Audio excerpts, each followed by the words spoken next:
Hi, Andy here.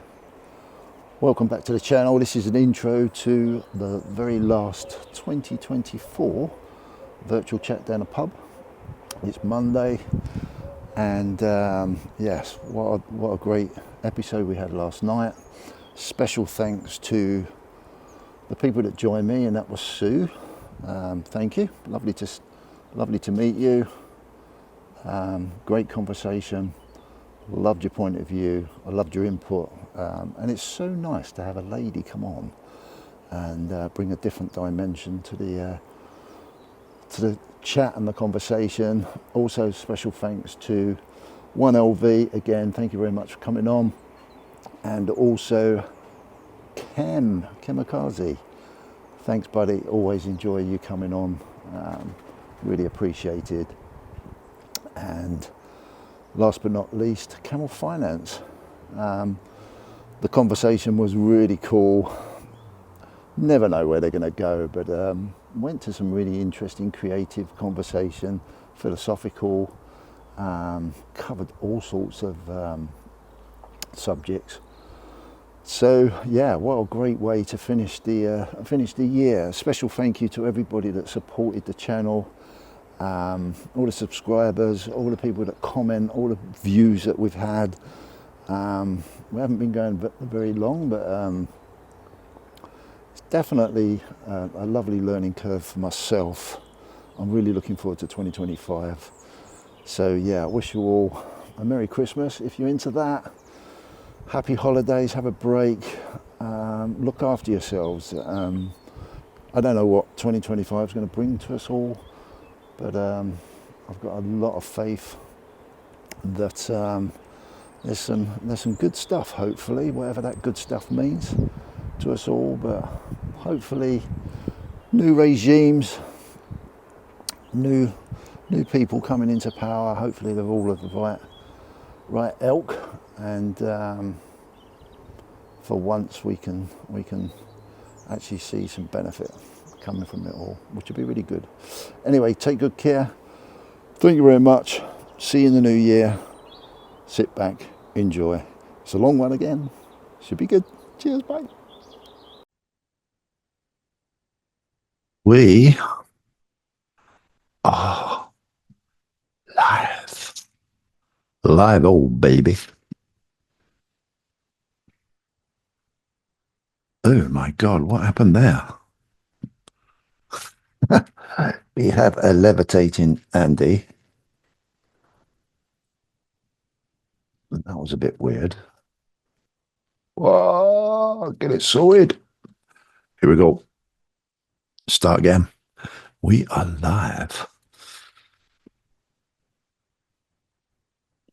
Bloody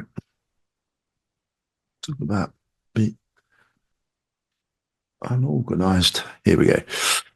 We are live. Christmas is upon us. If you do that thing, welcome. Another virtual dinner pub chat with my Christmas hat on. With hopefully the bobble in the right place. Welcome. How you all doing? I have no idea whether anybody's going to come on tonight because it's Christmas, and I'm sure it's a big family thing for a lot of people. So I'm not sure if anyone's going to come on at all. We'll see. Anyway, another week's gone.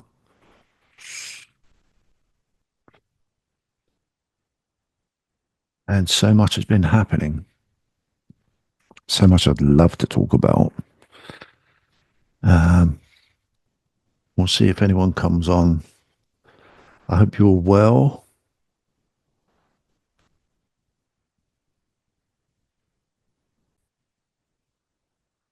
So yeah, I'm not sure who's going to come on. If anyone will come on, I know it's a busy time of year for a lot of people,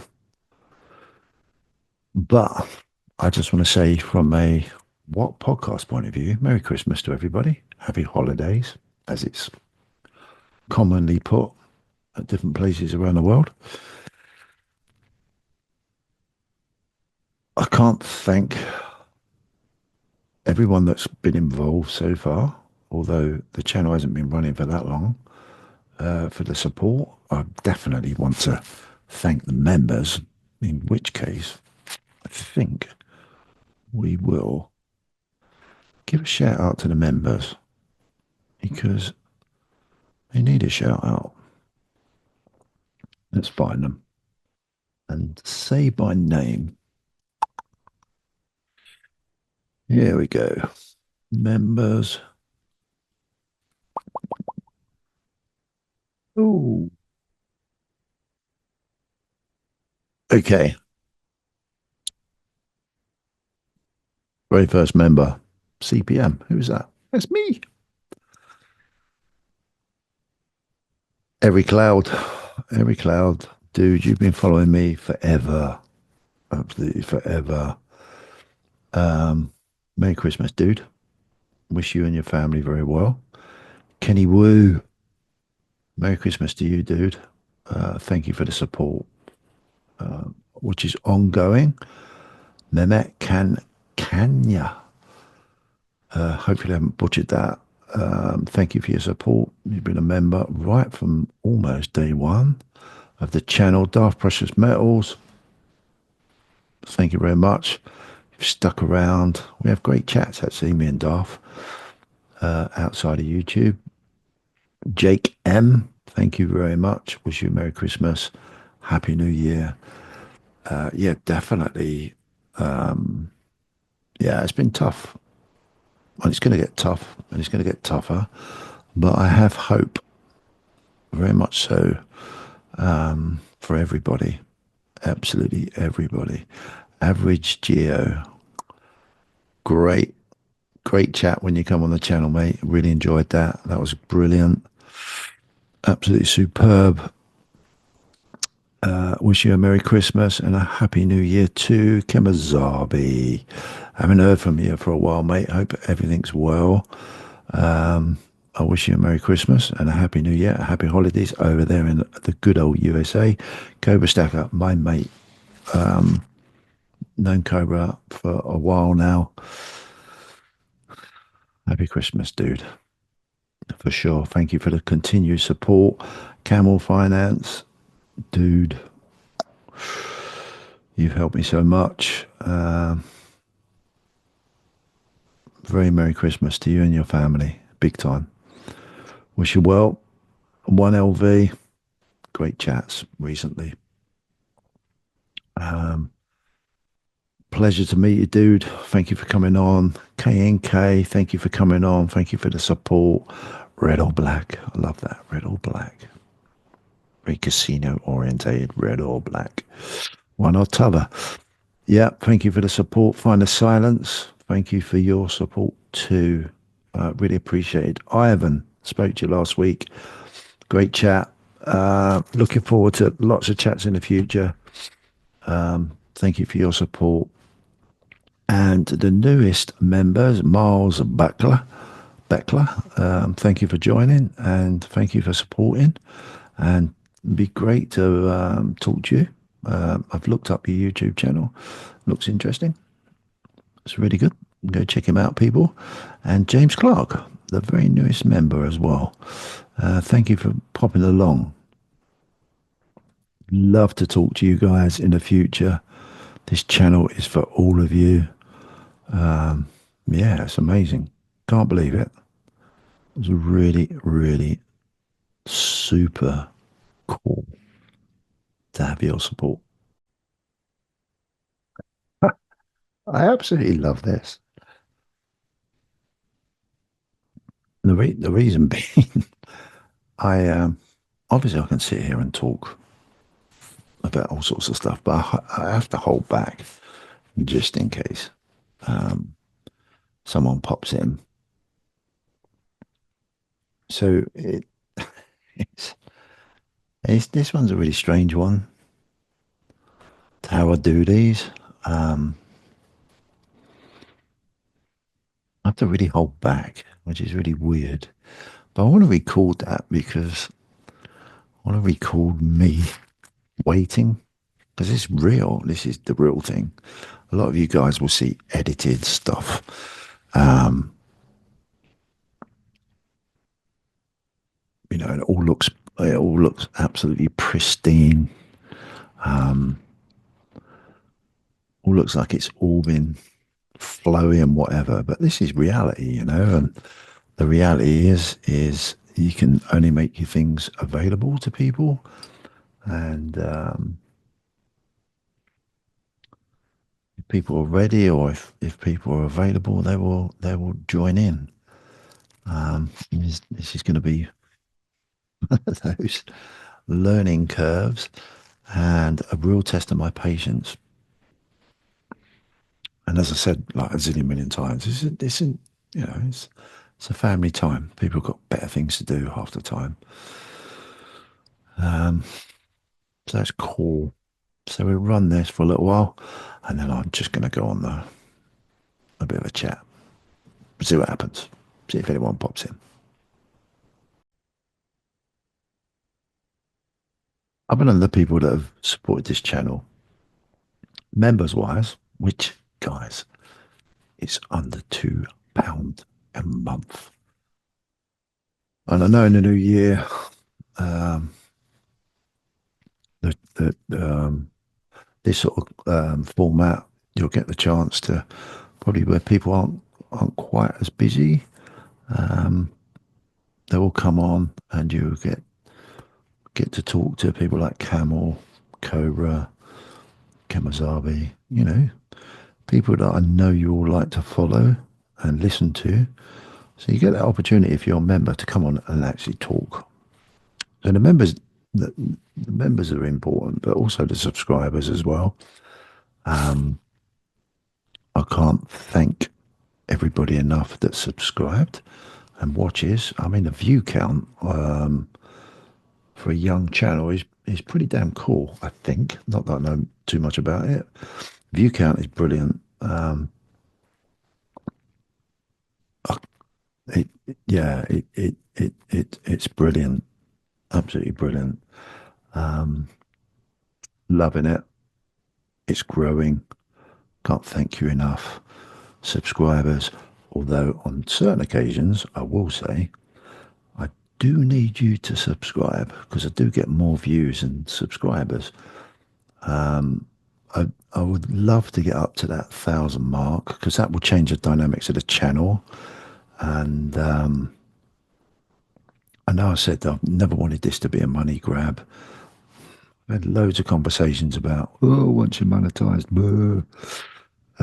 I've got a very different dynamic on what I want to do once we get the channel monetized.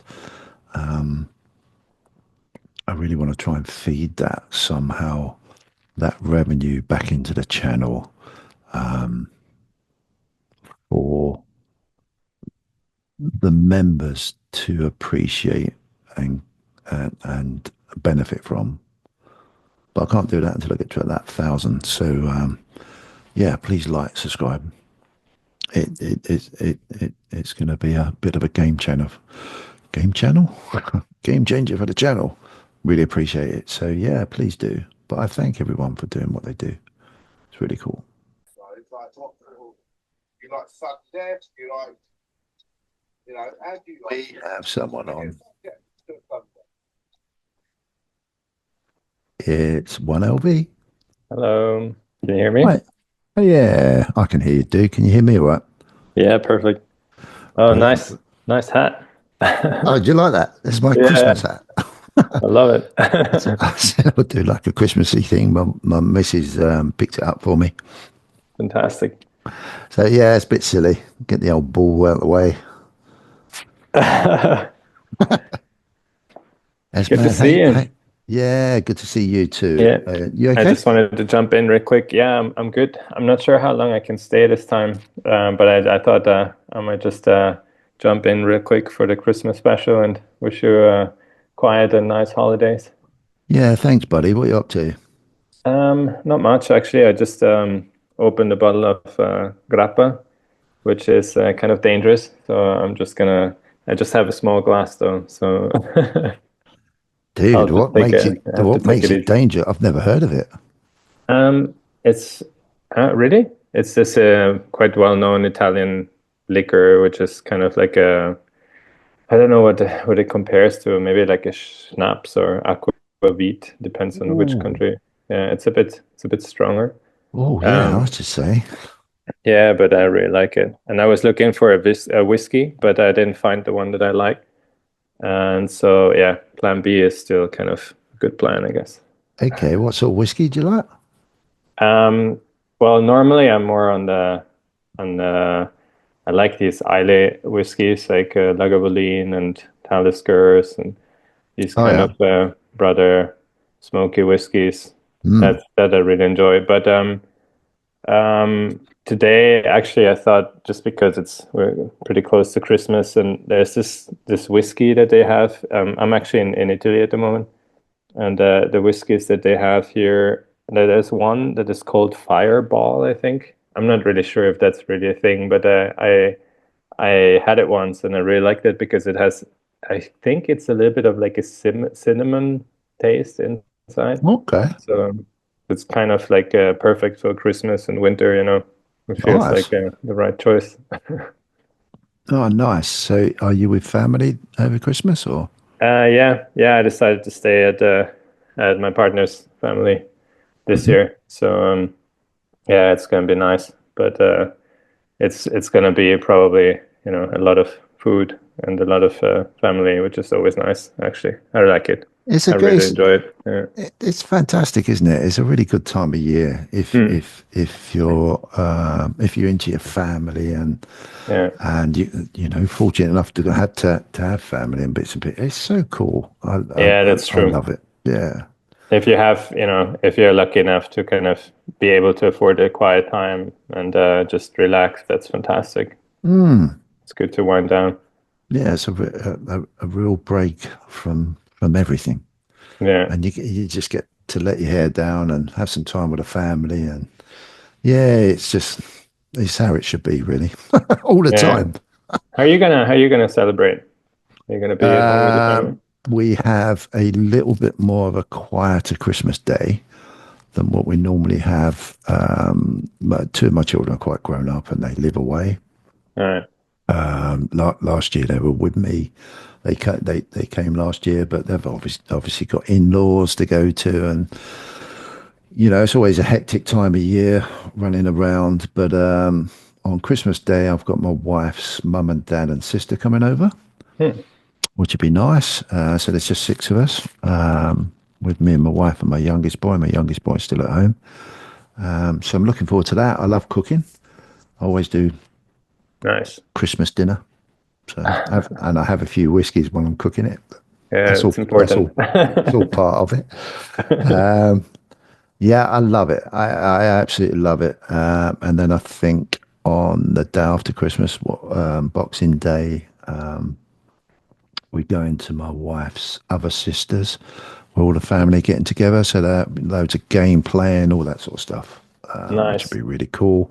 And then my daughter's coming up for the weekend with my grandson, which will be Christmas part two, Hmm. which would be really great. Looking forward to that. That'd be crazy, crazy couple of days. And then hopefully I can see my other son at some point the week after. Probably go down and see him, pop in and say hi. And then, yeah, before you know it, we'll be into the new year and off we go again. 2025. Yeah. 2025. And I don't know, no, I'm really looking forward to 2025. Yeah, I'm looking forward to it. I'm kind of, yeah. I don't know if you had to kind of choose one thing that you would like, some sort of prediction that you would like to make. It can be anything, like literally it can be something completely crazy. What would you say? Apart from the aliens thing that we already discussed last time. Yes, Let's take the passport Mr. one. Alien might be on in a minute. Oh, great. He might be on soon. We ask him them later when he comes on. Yeah, yeah, exactly. Yeah. Um, One thing I would love to see in 2025, that we have a new governmental process that is actually going to work for the people. Hmm. that would be. I'm so dubious about it because I've been so used to being shafted up the arse another way for so many years. It would be so lovely for once in my life to witness that a system comes into place where the people are allowed to fairly get on in life. That would be brilliant for me. But That would be that's a great that's Christmas present. that's like some a prediction, or is it more of a wish? So That's a for wish. okay, That's a wish. Okay, from a prediction point of view, I okay. I'm going to predict that my channel will grow and I will work really hard to hopefully keep people talking. And yeah, I think I'm going to, yeah, I will predict that the channel will grow and help bring people together. nice one. I like that one. Yeah, Yeah. if there's something I can do to help. I'm here. Yeah. Well, you're part of it, dude. The more people we can encourage to come on, Absolutely. the more we can keep that sort of thing going. What about yourself, dude? Prediction, you mean? Yeah. Um, I don't know. Call me crazy. Now that I'm thinking about it, um, I have the feeling, and that's really kind of completely out of context, but I wonder if maybe next year um, will be like maybe one of the big leaders, like quote, quote leaders, if you want to accept them as leaders or not, but one of those world leaders, I think they might cease to exist. And that might be a real shocker. And I don't really know who, but I think that would be my prediction. That something like completely um, somehow tilts the balance. Somehow the geopolitical situation somehow comes to a little bit of a boil over, like something that somehow creates a picture that we haven't really been confronted with in a long time. And I don't know. Like I really, I have no ideas because the next logical question would be, of course, who? but but I have no answer to this. Oh, wow. Yeah. Forget the who bit, but why? Why? Why is that something that would be festering around in your mind? Um, What needs to happen in your that to make you think that? yeah, that's a Or very what good question. or what would you like to happen to make you think that? What the outcome? Um, I mean, obviously, ideally, from my perspective, I think it would be great if that would have somehow a net positive result. But I don't really believe that eliminating one person has somehow, you know, the power to lead us to something that is overall positive. I think it's much more complex than that. But I think I thought about this recently um, because I think in the last year, like in this year, there've been like so many. Like I had this discussion about there's there have been so many targeted assassinations that I find really crazy. I mean, it really crazy in more like a non-healthy, like in an insane, but literally insane way because we've just gotten so used to this. Like when I see something like this, I really almost don't react anymore. Like it's almost, okay, so now this guy doesn't exist anymore. And sometimes you know that person, like no, sometimes it's somehow like an important figure in on this planet, and sometimes it is not. And you just realize with that event how important that person actually was, and you start to investigate and realize And so I was just wondering like what would really kind of leave a massive hole in 2025 in the geopolitical scene. And and to be honest, like my first thought was and that's not an endorsement, and it's not that I like or dislike Mr. Putin, but I think that was my first kind of feeling that Yeah. he's been around forever, like literally I think since I can think. been no, no, that's not true. I knew that the previous the I think the two previous actually predecessors, but I think that would really, I mean, when you think about it, doesn't matter what people think about this person, but I think it's just crazy how long that person has been in charge, and that person must know so many stories and so many people, personally, so many ex-leaders from very powerful other countries, and it's just crazy. I think for the geopolitical scene, I don't know. I just because I cannot really imagine how it would be when I mean, I'm not saying that's good or bad. I'm just saying that it would really make an impact, I think. And it's obviously the same also for DT, but that's an easy one. Um, yeah. So that's my answer to your question. That's interesting, actually. That because when you mentioned it, I was thinking Putin as well, or Putin. Yeah. It's Nice. really interesting, isn't it? It's but then I was while you was talking, I was thinking, well, why did I think that? Maybe it's some. Why did I think that? Maybe we're primed to do this, or it's great minds. You know what they say about great minds. Yeah, that's very true. But then, like while you was talking, I was just thinking to me, what if it's really fascinating actually, because this is what I love about these conversations is that when someone says something and it provokes thought in your own self, then I sit there and I go, oh yeah, what? And then I go, well, what if it did go? Would I be any different? Would my thought? How would that affect my thought processes on my day-to-day presence? And I'm struggling to think of what that could be at the moment. Just by one big geopolitical person that, as you said, has been around forever, albeit I can remember Gorbachev, is it was there Brezhnev? Brezhnev? Another Yeltsin, I think, was before. Yeltsin was Yeltsin. another one, wasn't it? I can remember all those people. Yeah, I don't know what impact that would have on me personally, or interestingly enough, what I could think, how would that change anything? Would Putin be just replaced with someone else of the same stature? Or it's so interesting because I'm not a Russian person and I have no idea what it's like to live in Russia under that sort of regime. Hmm. All we're influenced is by what we're told, Yeah, by whatever outlet that we listen to, which is exactly. so varied. Yeah, it's interesting, isn't it? It's very fascinating that I just automatically thought of the same person that you was thinking of as well. How weird.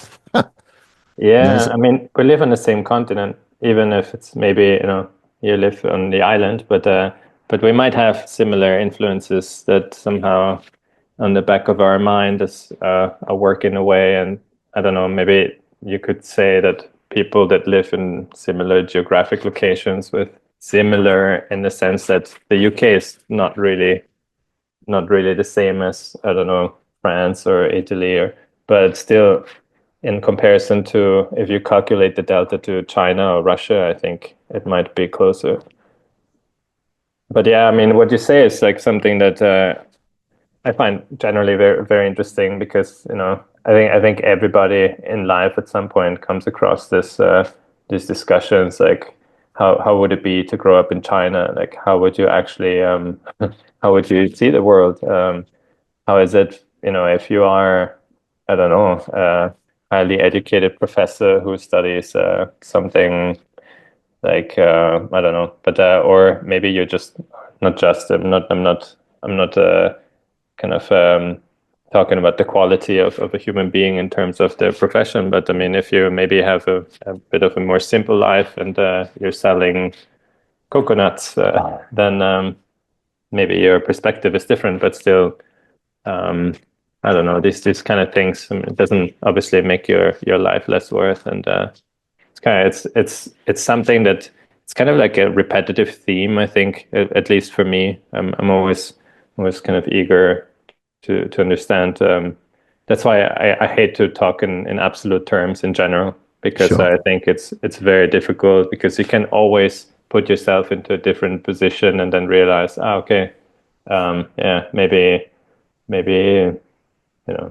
that's just how it is.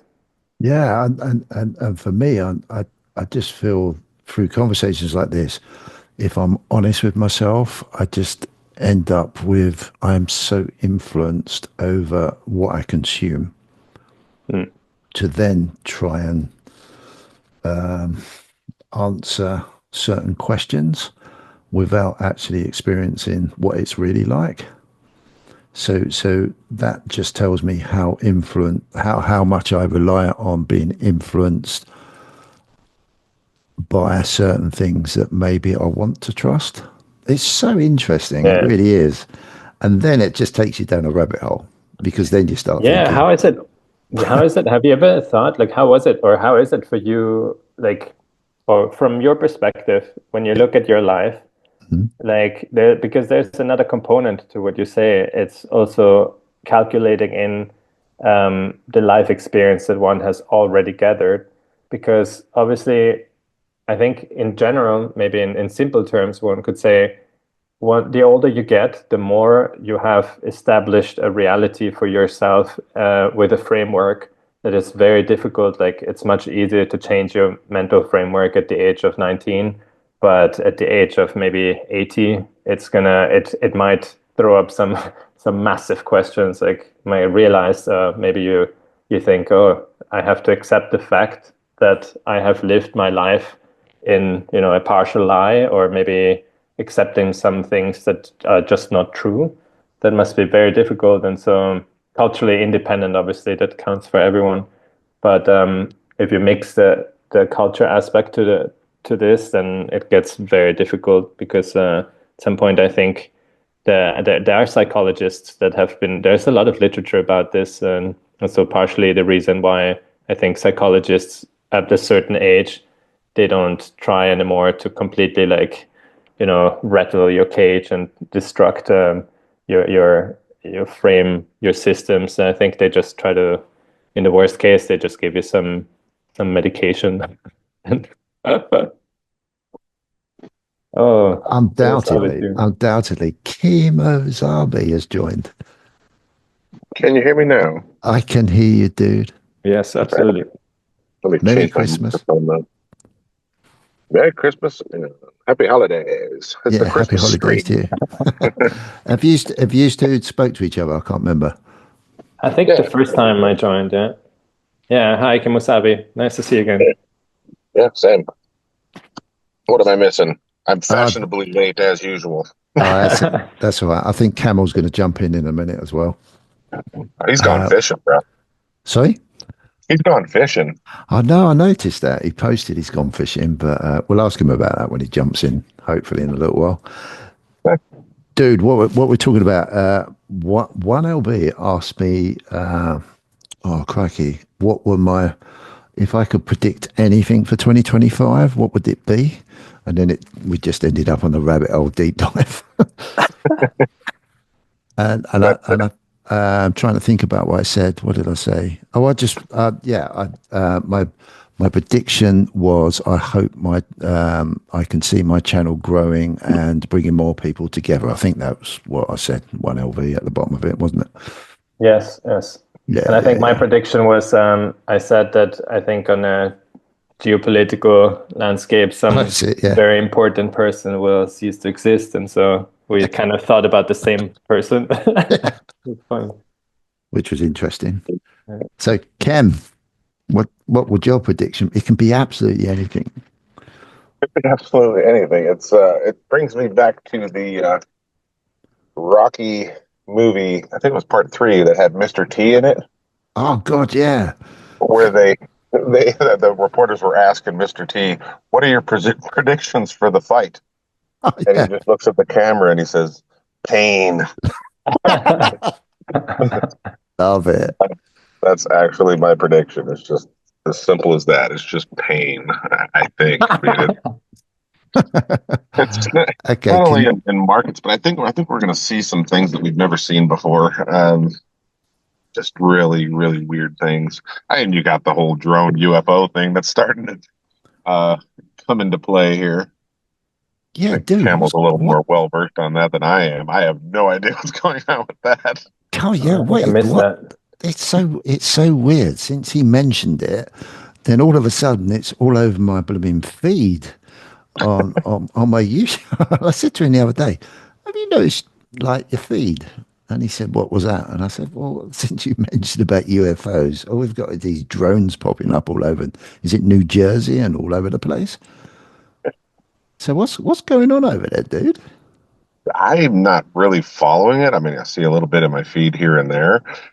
It could be some drones. It could be some type of um, weapons system type of thing where they're detecting some kind of nuclear radiation, or the drones are aliens, or maybe the drones are detecting for aliens.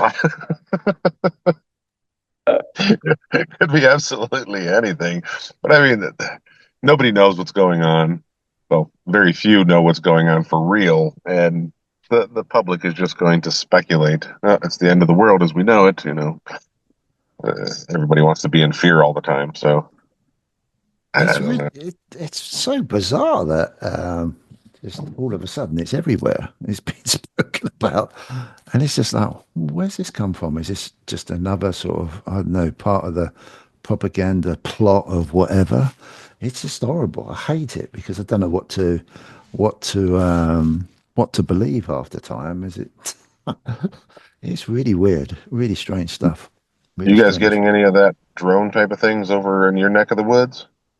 I Not haven't. really.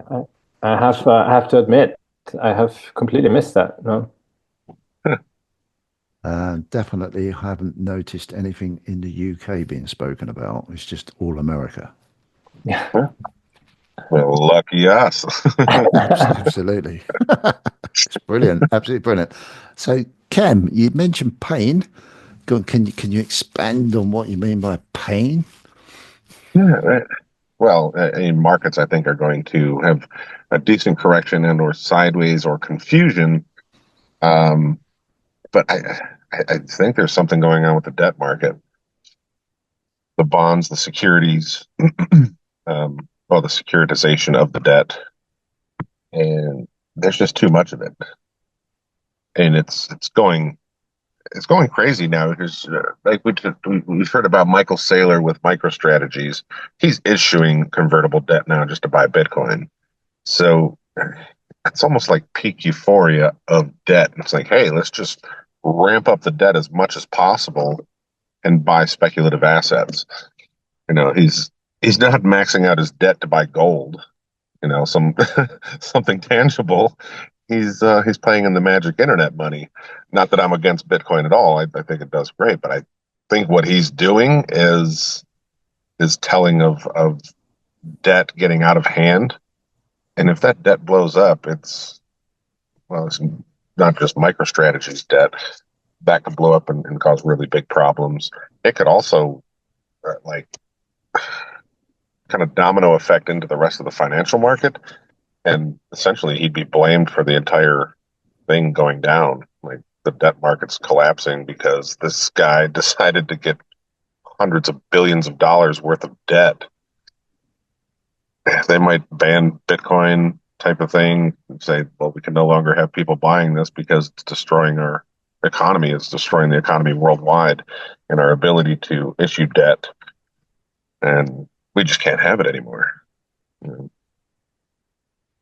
So that's that the type of pain. I mean, we've never seen a debt crisis, like a sovereign debt crisis, happen before. So that's why I would say it's quite possible that we have something that we've never seen before, where things just don't make sense.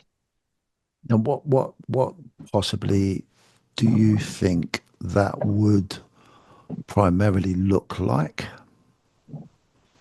I think it, I think it freezes the economy. I think the economy freezes up in its entirety.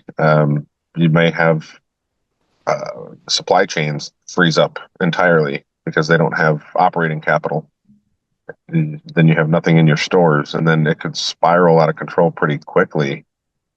I mean, there's people that say that we're what 5 or 6 meals away from total anarchy and chaos. That's a couple days. Once people are skipping a few meals, I think they take to the streets. Um, could get pretty bad. Um, yeah, I've got to take surprise. I've got to take my Father Christmas hat off now. Not very Oh man. jolly, is it? Enjoy your final Christmas. This may be the last one you have for a while. Wow. It's so No, it, you take it each day at a time, though. We're still alive. We're still the sun still rises. So have your Christmas cheer, and hey, hopefully we'll get to the next one and mm, be optimistic, I guess. But yeah. something's got to happen in markets. Like I was looking at the S&P 500 over the past 20 years and just looking at the returns that it's made, and it's just crazy. I think it was 800. Was it 800% returns since 2009? So in the past 20 years, it returned 800%, and that just so happened to take 800 weeks to achieve. So you got 800% in 800 weeks. That's like time meeting price. That's like W.D. Gann theory. It might mean something, or maybe it's nothing. I honestly don't know. It's interesting, nonetheless, just looking at the chart and just being like, something's blowing up. We've got bubbles happening everywhere. I think the major bubble is the debt bubble. Corporate debt, all these companies that are taking out debt. Um, and where does the value go? What if there is no more value? What if their share prices all are moving down 50% and that debt really has even less value?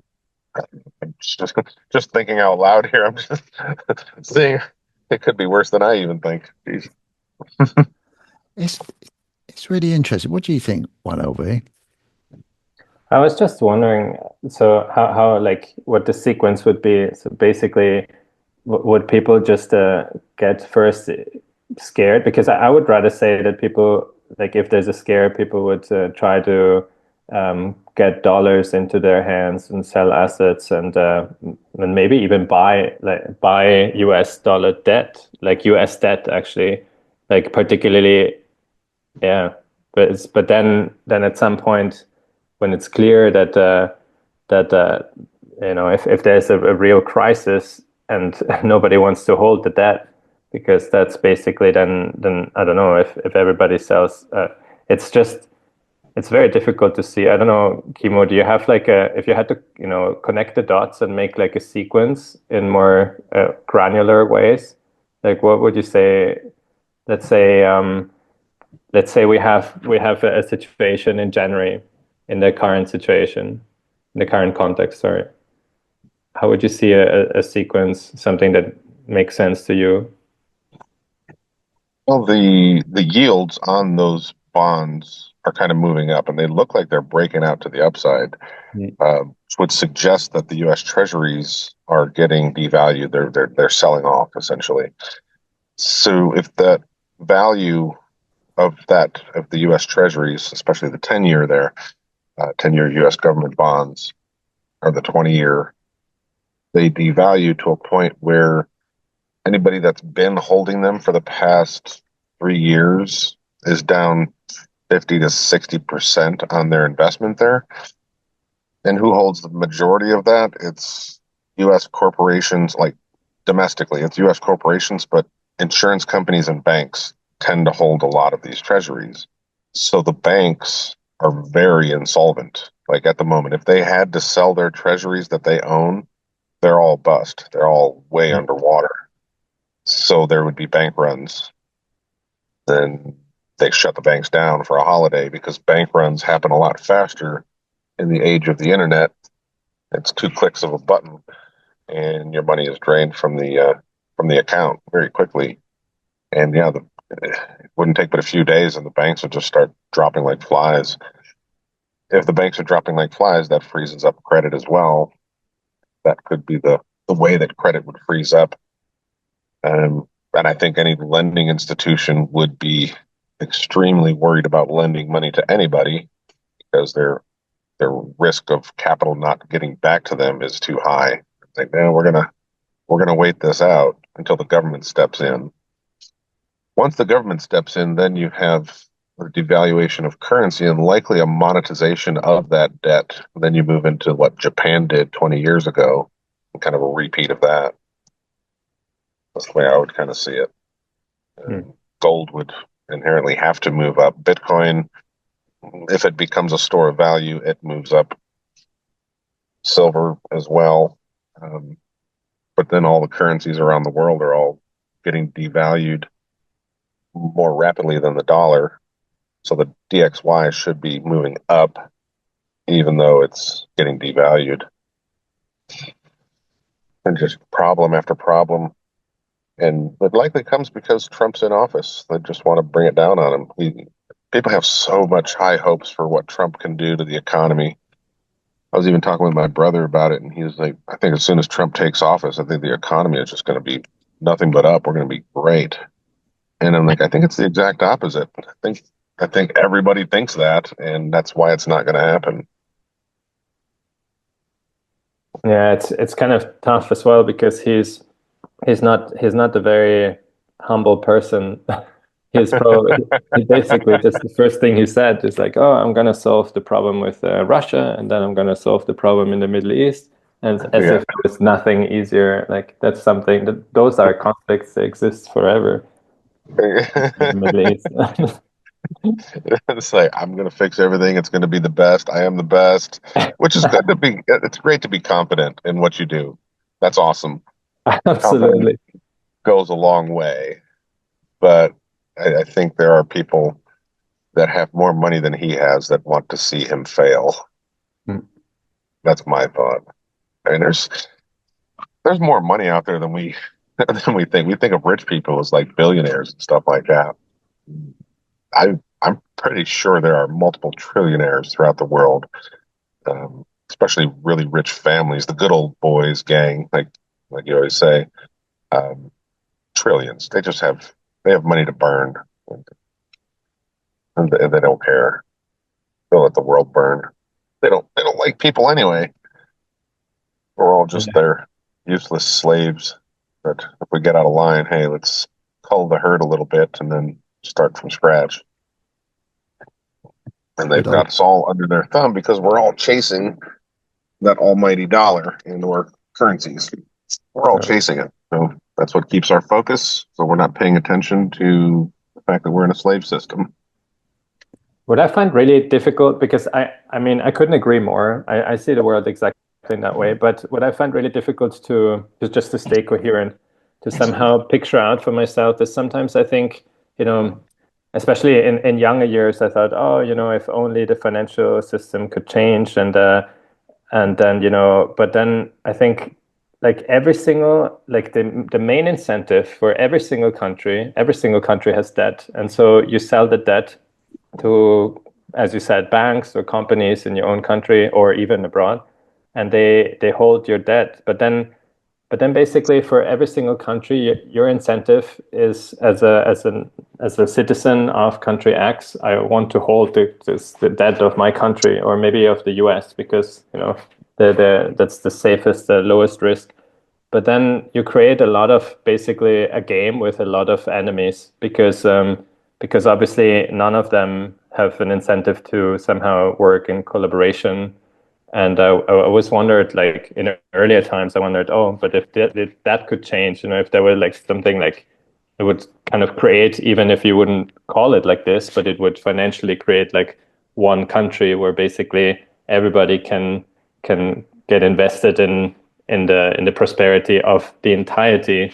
But that doesn't exist, and there's no incentive for this. And I wonder, I think, I mean, this is on purpose because it's much easier to play like people or countries or cultures, it doesn't matter how you want to call it, play them against each other because that's how you can actually play the game easier if you are powerful and have a lot of money. If everybody is happy and everybody is working collaboratively together and they don't see each other as enemies, then it's difficult to manipulate people in the first place.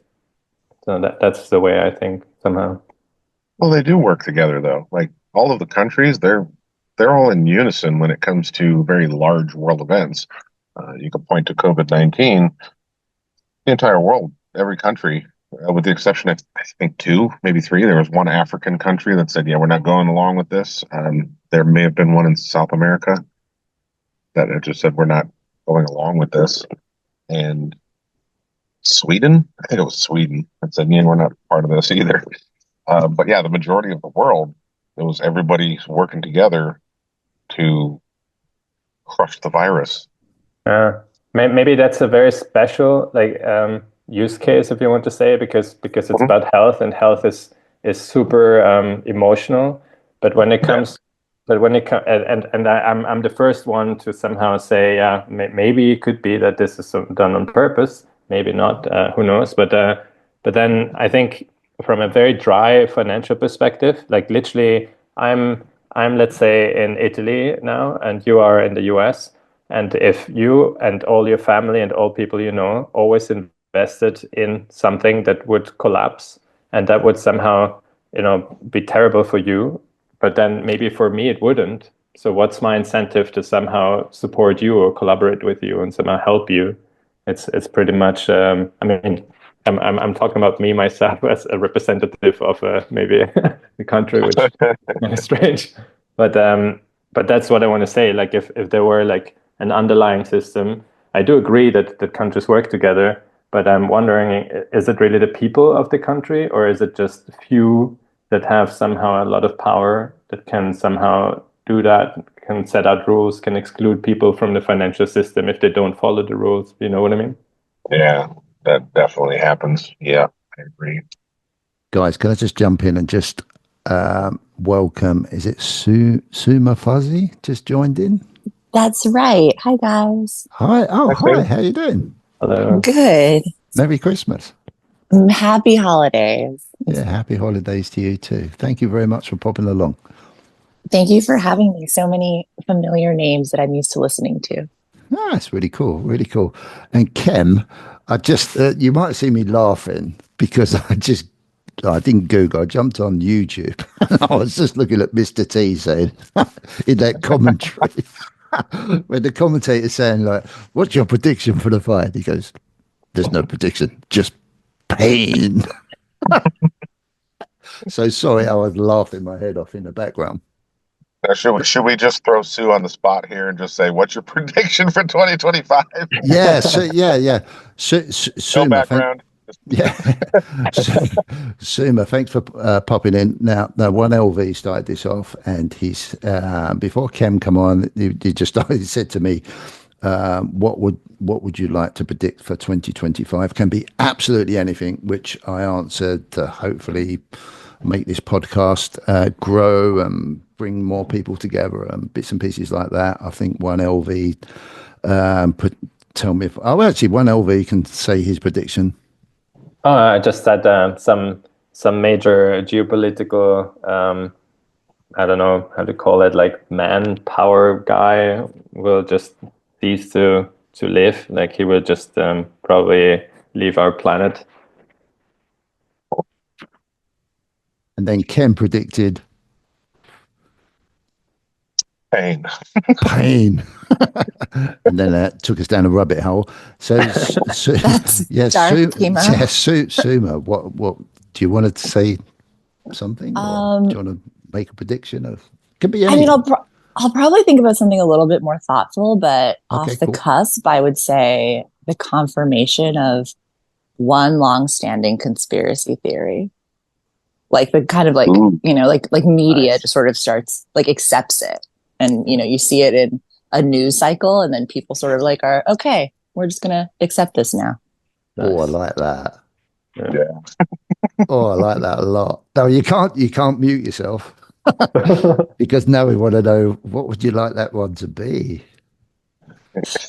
I think so. I don't know if I would like it to be Oh, anything in particular, um, but I think it would be something that is like maybe sort of at first blush like trivial, almost just sort of like testing the waters of like how many things can kind of be confirmed now publicly, Okay. and like what are people willing to accept. Um, Especially I feel like, as much as I love the corner of the internet that I get to be a part of with you guys, I live in a very different corner of the internet. And my corner of the internet, which is steeped in pop culture, is alive with the Blake Lively, Justin Baldoni like issue right now, where, and I'm sure no one on this call knows what that is. Not at all. Oh, sorry. Basically, there, like, a movie came out a while ago, and there was like an issue between, you know, the lead actress and the lead actor. And the lead actress is a woman who is, you know, very well known. And all of a sudden, like, there was an online tide change in how people viewed her. You know, like in the span of like one sort of like, you know, press cycle for the film, all of a sudden people were like super down on her. Just like a lot of accounts were, you know, popping up saying kind of terrible things. And it's come out now that like months later, that the lead in the film actually had like some sort of sexual harassment issue that like she spoke up about, and he hired a PR person to then kind of like wage an online war against her. And so like the New York Times just published, you know, like a big thing about kind of all of the text messages and emails and everything that they subpoenaed from them, kind of just like documenting how they systematically like used the internet to basically change people's opinion of her. And so I just think, I mean, obviously it's all sort of silly celebrity stuff, but I think it's so interesting to see how people's minds can be changed about something so quickly now because of just like, you know, who they follow online, who they listen to online, what like echo chamber they live in about whatever topic, right? Maybe it's celebrity stuff, maybe it's crypto, maybe it's, you know, like an online conspiracy, like whatever it is. And in a very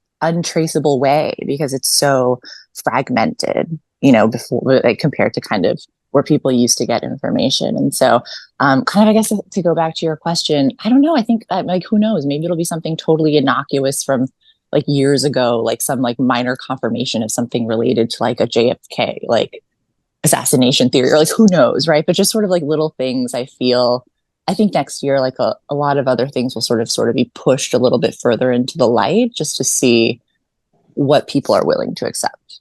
And then you get like a domino effect going on where it starts as something small and innocuous. And then people start realizing, wow, we've been lied to about everything. And then it just spirals into everything. And then there's Yes. big disclosures and whatnot. Yeah, and you sort of see it even in this like example of, you know, what is kind of happening between these two celebrities, where all of a sudden all these accounts that came out and said terrible things about her like are now kind of having to come out again and be like, wait, like maybe we listened to the wrong person, like maybe we were lied to. Maybe like maybe Everywhere with she's the all victim, like, you know, like all of these things. So yeah, it's been like interesting to kind of see that in real time about, you know, obviously a serious issue because it's related to sexual harassment, but I wonder, like, that was an individual issue. I sort of wonder what people are going to think that they've been lied to about on like a global scale. Yeah, that's an interesting thought. That's And then you interesting. got the drones and the aliens, and it all ties back into. It's fascinating, isn't it? Because it doesn't matter, like listening to what can I call you, Sue Fuzzy You or can Sue call me, Fuzzy? you can just even call me Sue. Sue. Okay, cool. Thanks, Sue. It's interesting listening to Sue because like the subject topic is different, but the relative information is the same as what we all talk about. It's manipulation. It's propaganda of how the narrative is put across to us through different outlets that we consume. You know, that could be mainstream or internet or X or whatever you do social media wise. And yeah, I get it. I get it, Sue. It's that I think hopefully Camel's going to jump on in a minute and he'll love all this. but it kind of makes sense that are we going to be tested to see, okay, what can the peasants accept? Because we need to change the narrative, but we don't want to change it enough that we cause pain, well, not pain, but a revolt. But how can we just get over this next hurdle? That's going to be really fascinating to see how that turns out. So I love that. I really do like that, Sue. And it's a scarier version of it, right? Because I think it's so much harder to trace. Like it's not like for whoever, is like pulling the strings, like they're not doing it directly anymore, right? Like they're doing it like through these hundreds of thousands of online accounts. And so like they're several steps removed, whereas, you rewind 100 years ago and it was easier to kind of get to whoever was sort of, like the quote unquote wizard behind the mask or whoever. And it was just like fascinating kind of like to start to read this documentation and kind of the, report from the New York Times and just like all the steps that these people went through to change, global opinion, right? Because both of these people are celebrities at a global scale. Like this was a global press tour for a movie that was globally released that's like currently globally available on Netflix. And so, even to kind of figure out like who's really kind of pulling the strings, it becomes so much more complicated.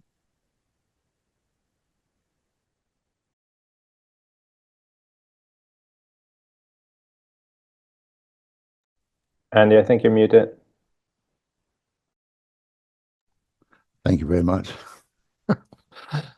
It's bloody interesting because it when you start thinking these things and when you start realizing these things, one LV that was talking earlier on, and it was making me think. He was saying about I've been around nearly 60 years of age, been going through my life, consuming whatever, believing in whatever, and then all of a sudden, 3 or 4 years ago, I had a opportunity to get into investing, and then that took me down rabbit hole after rabbit hole after rabbit hole after rabbit hole, and then it just took me into this, oh my god, what do I believe in anymore?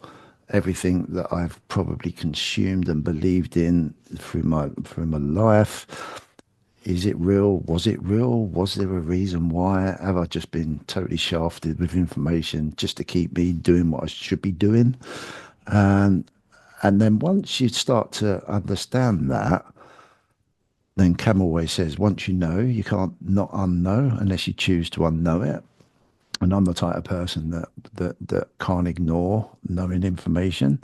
And all of this stuff is just cycling around in my head. And it makes it so difficult now to start to believe in anything that I'm starting to consume anywhere. I don't know what anyone else thinks about that. It's really hard. It's really hard, especially I probably spent the best part of 55 years following a narrative of what I believed in, through the vision of, the good old BBC for many years, and then ITV, another channel come along, of mainstream information. And then obviously today we've just got multiples of it all over the place, which we can so consume ourselves into and confuse ourselves with easily, absolutely easily, which then brings that big question is what is real and what's unreal. And I think that's another thing that we're going to have as a dilemma going forward. Actually having trust again in what we're being told. Sorry, I've probably talked about a lot of stuff there.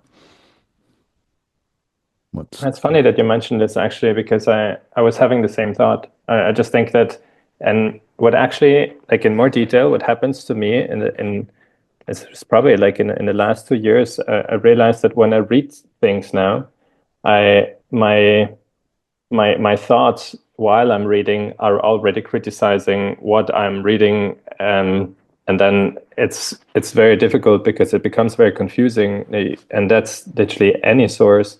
And I wonder if maybe 100 years ago, it was similar with different technologies, like with radio or something like this. When they invented the radio, it's just now it's so fast it's so quick and everybody can just pull out a phone and there's a massive amount of data that can be correct, but then not precise, or like the information transmission can be something that is real but portrayed in a different way, or maybe financed by somebody who's interested. And then you read a report and you think, okay, but hang on, but who is actually writing this and for what purpose? And then it becomes extremely confusing because it also does something to your brain in a way. It kind of creates like this very distracted mind. It's very horizontal.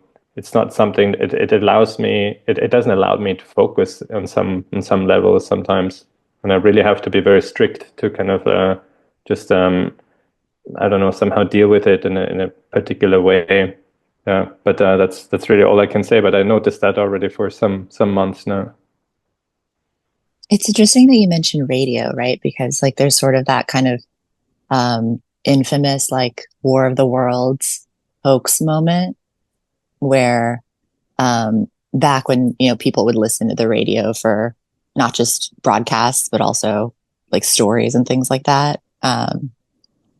They like read out, you know, like Orson Welles's War of the Worlds, and a significant number of people who were listening like didn't take it as a story. They were convinced that, you know, an alien invasion was happening in real time. It's nuts, really. The power of it all is just incredible. I mean, I watched, and I blame Camel for this since he brought up about bloody aliens. But I watched a short appeared on my YouTube feed, and it looked pretty good.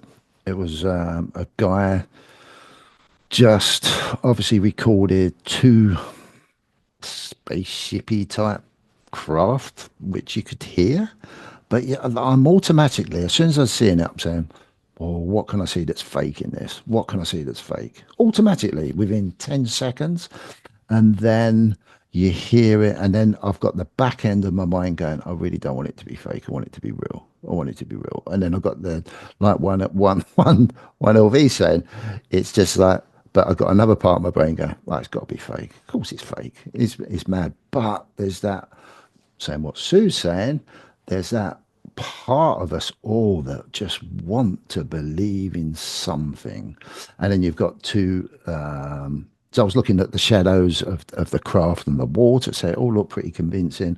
And then you've got two F-22 fighters chasing them, you know, in the same picture. And you've got the guy always going, wow, wow, this is amazing, this is amazing. And it's all like, wow, I really want this to be true, but I'm just saying, that's fake. And it just went off my feed, and it could have been as real as anything, but then it might have been as fake as anything. And that's the whole, for me personally, this is my whole dilemma now. I don't know what to believe in. I don't know what not to believe in, other than trying to relate to what I'm consuming into my world, my presence, my what I can relate to outside in what I call the reality of life, in the physical reality of life. And there's just no relation there either. It's so bloody confusing, and sometimes possibly I wish I hadn't gone down this rabbit hole. I really do. I don't know about anyone else, or everyone else gone to sleep.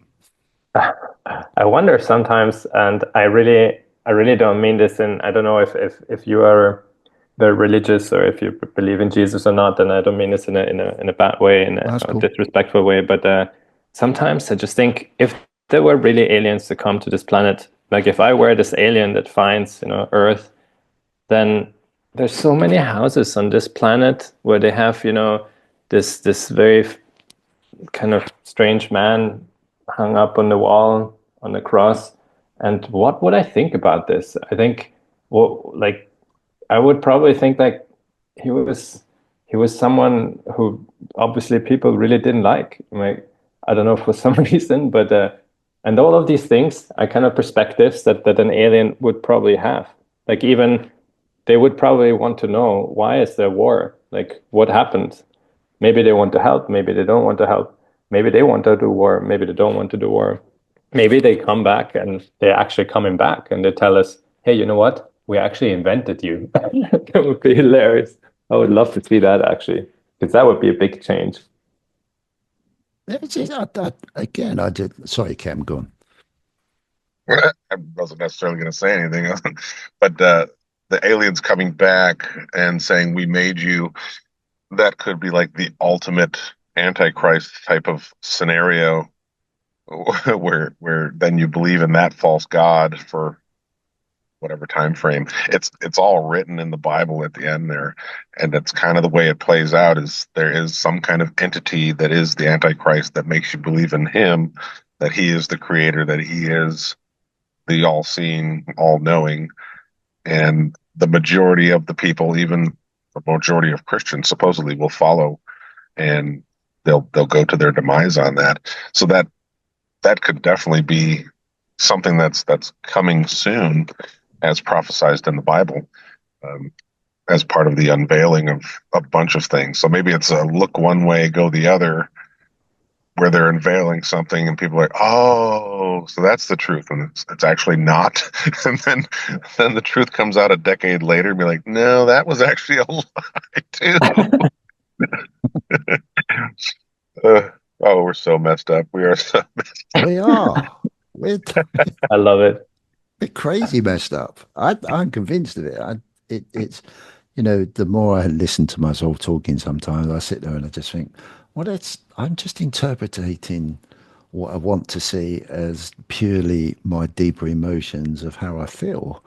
I want that, or I don't want this, or I want that, or I don't want this, and I want aliens to be a certain way. And I'm just thinking, well, what's it?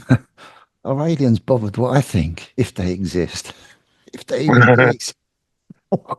What? But it's so funny, isn't it? Because what I love about all of this and the whole spin on all of this, it brings out the inner feelings of people interpreting how they feel about themselves and what they want, from certain things that are different, whether it's religion, whether it's finance, whether it's money or aliens or any conspiracies. It's fascinating, and I think that the internet and social media has brought it out of us even more. And the flip side of that, it's then we become very open to manipulation, similar to what Sue was saying earlier. Yeah, it's a tool. Totally manipulate. It's a massive tool for clever people that can see that and think, okay, the peasants are upset, so let's see how we can manipulate them through Bread clever and games. Yeah. But then is that just me thinking that? Is that just me, Are we conditioned to think that? well, yeah. Yeah, possibly, or are we not? I think we're conditioned to be in fear a lot of the time.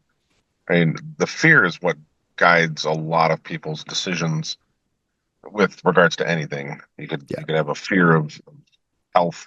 You could have a fear of your finances, a fear of your well-being, a fear of um, loved ones around you, fear for their safety. So fear would be a driving factor in many of people's decisions. So it's all to drive fear and a distraction, really. Because if you think about the printing of money and how they're going about it, they're just doing it behind people's backs, and they're distracting everybody with the social media, with the news feed, with the drones, with the aliens, and using people's fears Hollywood. to keep their attention over their Hollywood. Yeah, Yeah. Hollyweird is. You know what I saw recently? I don't know where I saw it on my feed somewhere. Is that the magician's magic wands supposedly were made out of holly wood, like the actual wood from a holly tree? No.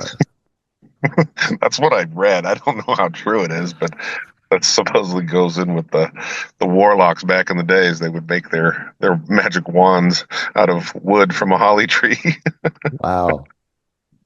This just goes beyond belief, really, doesn't it? When you start to Done just it. think, oh my God, really? It's amazing, but it's interesting what you brought up about money. And I think money's been totally used to keep us in that fear state. It's the fear of not having any. Yeah. Well, And money gives you a lot of freedoms, I guess. If you have the money, you're able to take care of problems. If you don't have the money and you have problems, then you have to deal with those problems.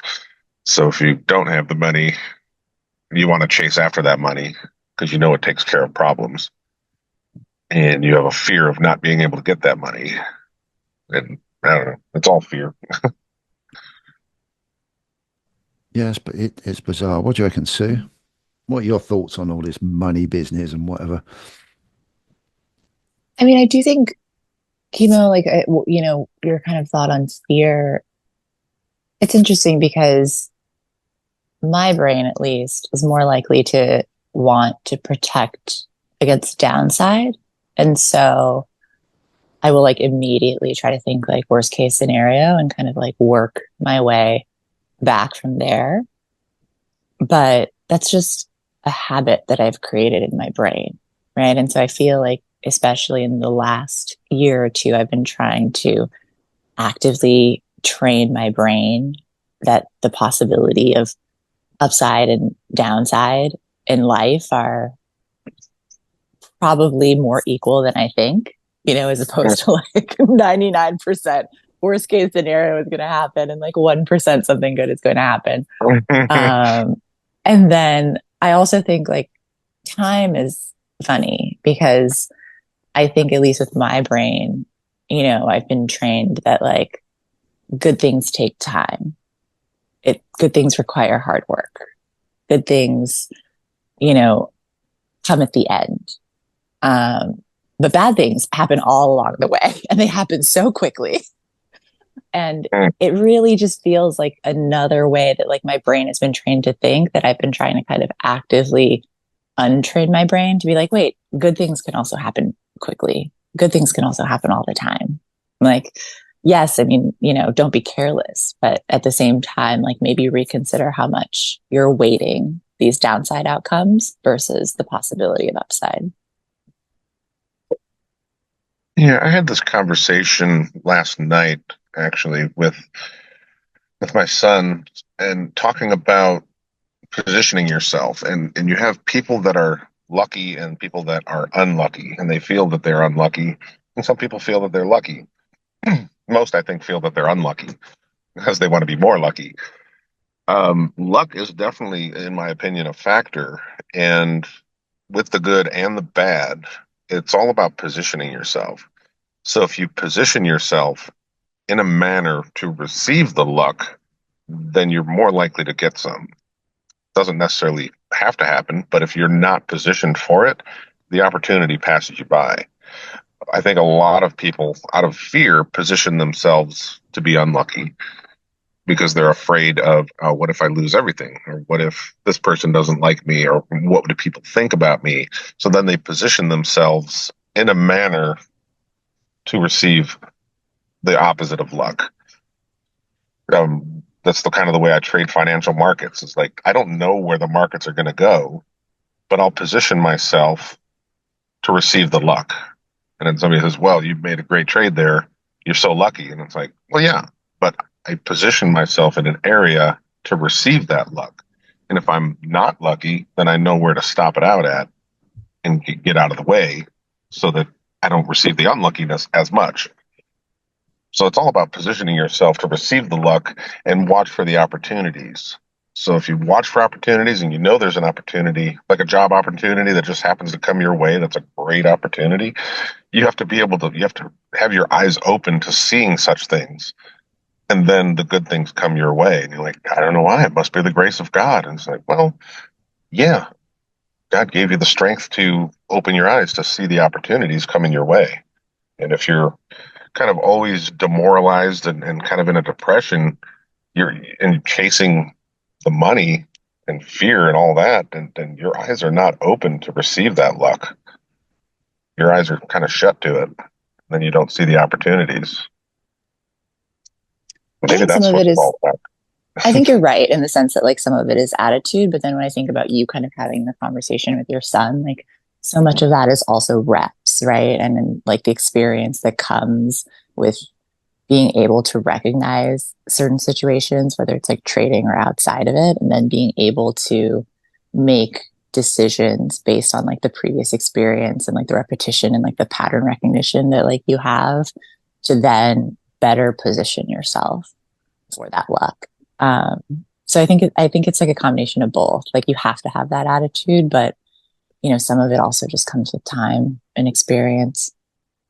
Yeah, but that time and experience was an eye-opening thing. Like to keep my eyes open, I've sat there and looked at charts and looked at the patterns in order to position myself to be lucky. So I put in the work for it in anticipation of eventually this is going to pay dividends.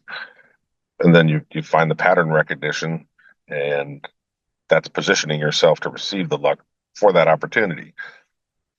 Back when I was younger, like I was telling my son, like back when I was 18 years old, I wanted to trade financial markets. I just didn't have the ability to do so based upon geographical locations and financial situation and all that. And the advent of the internet kind of opened up all those doors for it to all happen. And I was able to learn and do what I needed to do, but it's kind of always been what I wanted to do my whole life. Now I get to do it, and it's great. But How did you know you wanted to do that so young? it's the same reason why the Newton boys back in the 1920s, why would they rob the banks? on the on the Johnny Carson show sometime back in the 1970s, Johnny Carson asked one of the Newton boys, "So why did you go and rob the banks?" And the guy said, "Well, that's where the money is." So yeah, that's why I want to trade financial markets, because that's where the money was. So that was just a dream back then, and I thought it was something very interesting that I could do. I definitely like math and statistics and probabilities, kind of having that background, liked doing it, and I liked money. Hey, but now I'm kind of indifferent to the money. I think it's the root of all evil. Yeah, that famous old saying. Can I just jump into the conversation and just welcome Mr. Camel Finance? Camel finance. Do we do we get the posh camel finance? Yeah, we might do. Nah, this camel is rum soaked, but I'm glad to be here. Absolutely perfect. Great, good to hear you.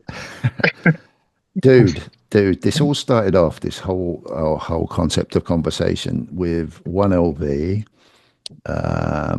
asking me what would be my prediction for 2025 be.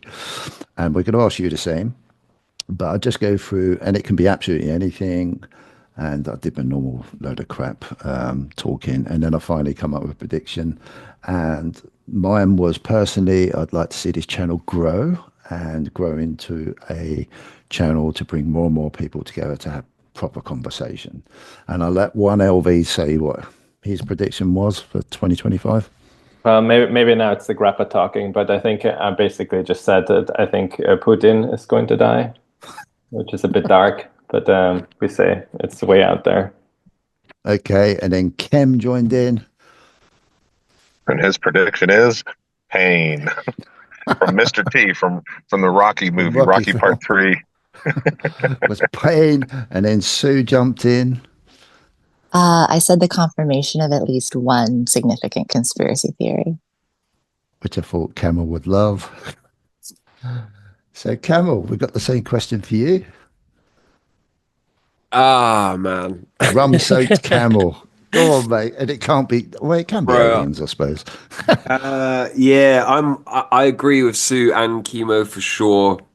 I can't remember what one said. Can you remind me what one said?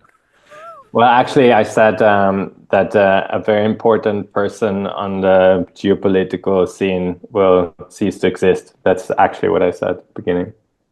Okay, I'll be honest, I'm not sure. I'm not sure. I mean, I don't pay attention to like people and celebrities that much, or politicians, so I wouldn't know about that. But I definitely think we're going to be in for some hardship in terms of the markets. I could definitely see some conspiracy stuff becoming conspiracy truth. Yeah, I think you guys. Yeah, I agree. I agree. That's pretty much it. Okay, and what would like because we asked Sue a little bit about that. What would be your some conspiracies that could come true to light? Who knows, man? Who knows? Come on, say it, Camel. We know We'll you find want out. to. Say it. It's the aliens. Yeah, I mean, I've made it pretty clear. I've made it pretty clear. I think that's what's coming. Uh, Yeah. I would ask you don't challenge me on this too much because I'm not in a position to defend it right now. But yeah, I I think wanted to ask you more about that to elaborate on it and how you came to that conclusion. uh, I came to this conclusion via a wide range of things, um, via pattern recognition, via looking at speech patterns in the way that people kind of joked about it for a while, and also by kind of looking around, and the whole thing just kind of made sense to me. For me, the focus is more on the economy type deal. That's what I think is really going to be more significant in a way, at least in my line of work. And yeah, that's pretty much it. That's what I have to say. Something How a much thought rum that have I you just had, had. dude? How much rum have you actually had? I've had a long day. I woke up at 5 in the morning and we went fishing in 50-mile-an-hour winds, Oh and we wow. had a right laugh, but we did get blown around a lot. And then we went for a meal, and we were chilling and catching up with a long-time friend who lives abroad most of the year, but he comes back at Christmas. So Cool. so How yeah, was the it's fishing? been a nice day. And then I was kind of expecting to be there later, but everyone kind of got tired and had to go home. So I was like, Oh, okay, let's come back and hop into this and see what's going on. sorry. Not at all, not at all. Did you catch any fish? I did not, but my brother Elf caught loads. Oh, wicked. Yeah, including a bass, which was really funny because we were joking about me speaking that into existence. Like bass should not be there this time of year, Okay. and I was making jokes to him about like pulling out a big bass, and he was like, "Nah, it's too cold." Blah blah blah. And then yeah, and then the next thing you know, he pulls out a big bass, and I was like, "That's my fish." Yeah, it's that's really cool. At least you had a good time with your mates, and sounds like you've had a good day. What did you have to eat at the restaurant? Anything good? Nah, just some pasta. Just pasta, boring pasta. Cool. What do you think of the hat? Very nice. So a thought that I was having while Camel was speaking was we've each given kind of a prediction, Go on. and there's only four of us here, five of us, one, two, three, Five. four, like five of us here. And if we had more people here, that would be like more and more ideas that kind of come out there. But maybe the closest thing to the right prediction is the composite of everybody together. So I think maybe joining everybody's thoughts together kind of gives you a better prediction. Kind of like the gumball experiment where you load up a jar full of gumballs, you have 100 people guess how many gumballs, and if you average that number, it's actually very close to the exact number of gumballs in there. So if we get more people on here in the one podcast, we might be able to have a nice prediction model to say what's coming. Well, I did throw it open. I didn't. Obviously, I not normally I just do it to members only, but I just throw it open to absolutely anybody.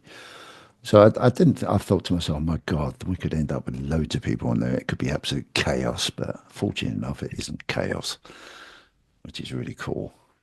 Really cool. I think you might have more people jump on if you actually did this on YouTube live and people were watching it on YouTube and a topic comes up and they're like, ooh, I got to jump in there and say something. And then they log in Yeah, and do it. That would it's just be crazy. yeah, it's something I was thinking about. Obviously, I'm speaking to Camel about this, and I've probably said it on a few other podcasts. I need to really update my system to be able to to be able to cope with that, which I'm hoping to do in the new year. But that was something I was going to ask last week, funny enough. And you know, you guys obviously watch this. What would you like to see going forward in 2025 from the channel? For the channel. No, I think what you're doing here is phenomenal and very unique. I think just keep going with what you're doing here. And if you keep it consistent, I think you're going to have more and more people come around. I think it's just the same way that Camel built his channel. He was just so consistent day in, day out, and built his channel to a very nice following. Whereas kind of the way I do my YouTube channel, I'm not consistent. I just do it because I want to try to help people. And if you follow, cool. If you don't, you don't. But it's not a major priority for me at the moment. Um, but just stay consistent with what you're doing. I think the masses will come around to it because there's nobody else really doing this. Just a free for all talk about our own truths, what we see as true, which could be opinion, but I think we get some good ideas and data churning in here in these podcasts that you're doing. So keep doing what you're doing. Just keep churning them out and see where it takes us. Anyone else want to say anything? Yeah, it will reach escape velocity at some point, I'm sure. Do you reckon? Parabola. It's interesting because I often sit there and I think, what is this too old school? Will it catch on? Will this old school way of just come on, communicate, talk? If you want to see someone, you can. If you don't want to see someone, it doesn't matter because you're still talking. And to me, this is almost like a YouTube live, with the exception of, instead of people sitting in a chat typing, which I find a bit confusing to try and keep on top of if I'm sober. Don't laugh, Camel. It's nice that people can just jump on and just, if they want to take part, they can. But if they don't have to. And I kind of think, oh, would that just, is that what really people like or not? Would that, or are people just happy hiding behind a keyboard? I don't know. I say keep it, to be honest. I say keep what you're doing. Yeah. That's my opinion. Okay. Yeah, I think definitely say YouTube. that. So I was going to say, I think YouTube Live is trash. It just devolves into like masses screaming in capital letters so quickly. True. it does. And what about you, Juan? No, I was just going to ask, do you have any, when you started, did you have any kind of vision or objective or something that you mind sharing? Like something where you say, this is more or less, it doesn't matter which road I take, but this is where I want to go. I think when I had my other channel, which I've just reinstigated again on YouTube, it was, what I really enjoyed was talking, and just talking my thoughts, just being able to express myself, but just do it in a, I didn't do it too much in a visual way in the early stages, but in the end I went, oh shit, what's the point? I might as well just show myself, because for me personally, it was just like, well, I am who I am. I've got nothing to hide personally, but I get why people do the opposite, obviously.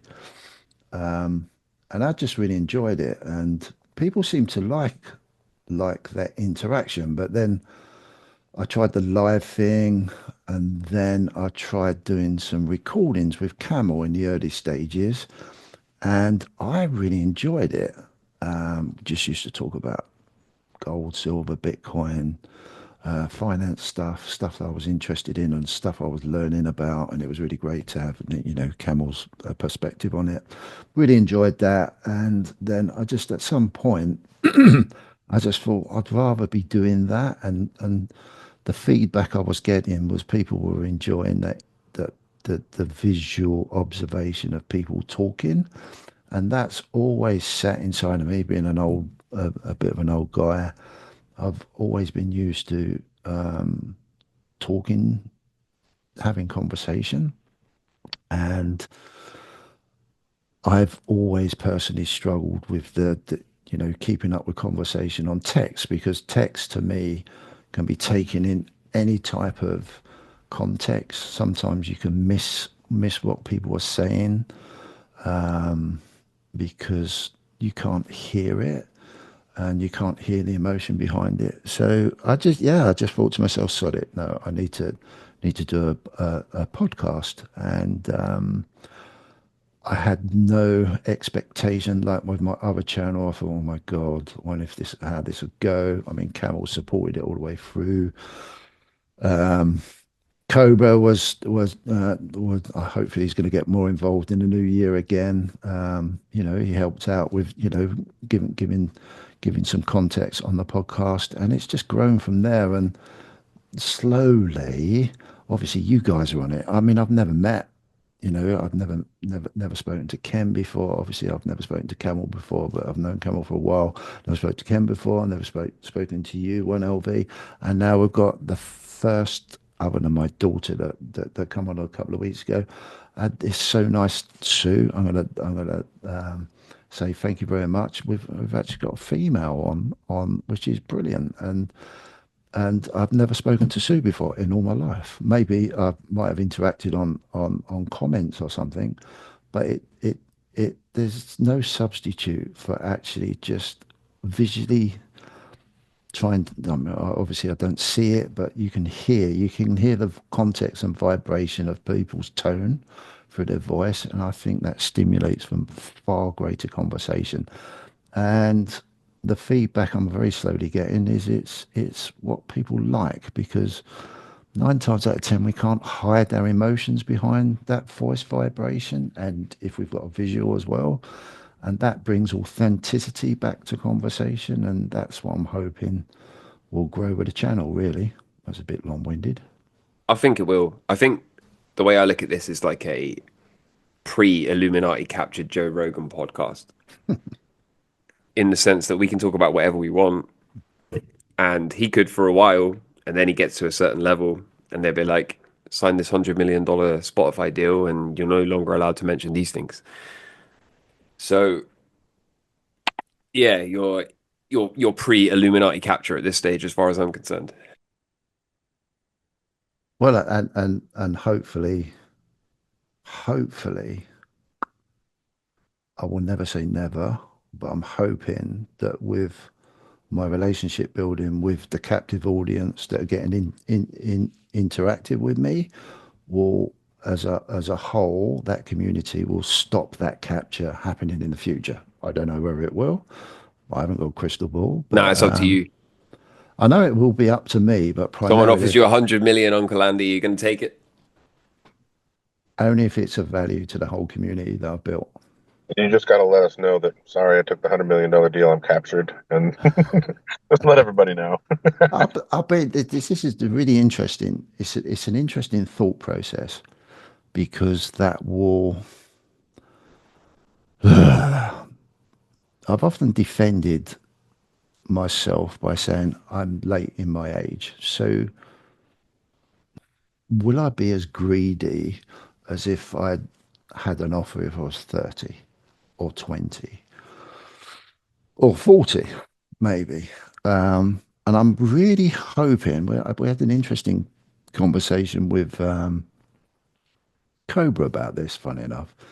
And he said, "Are you going to monetize your channel?" And I said, well, "I'm not sure really, because I'm not particularly.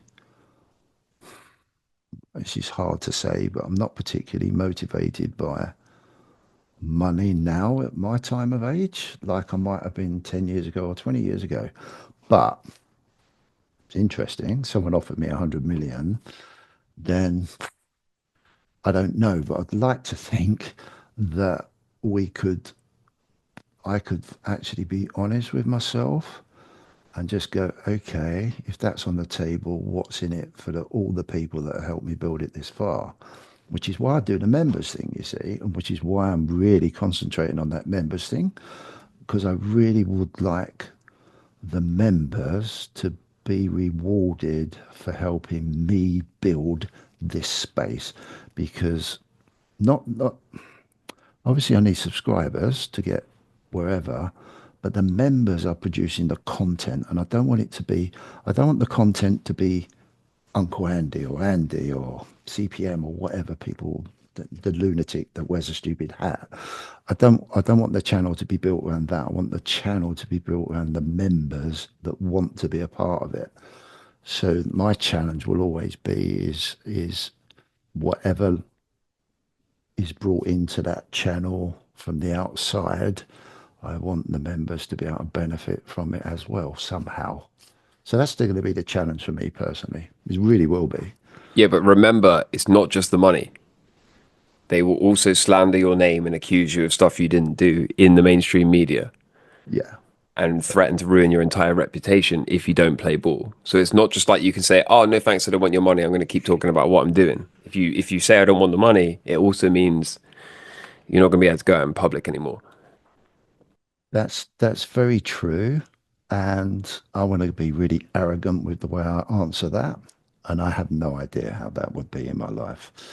But then if I would allow that to at whatever stage, if it ever happens, okay, if I've allowed that to happen and affect me, then I haven't done the job that I wanted to do from day one.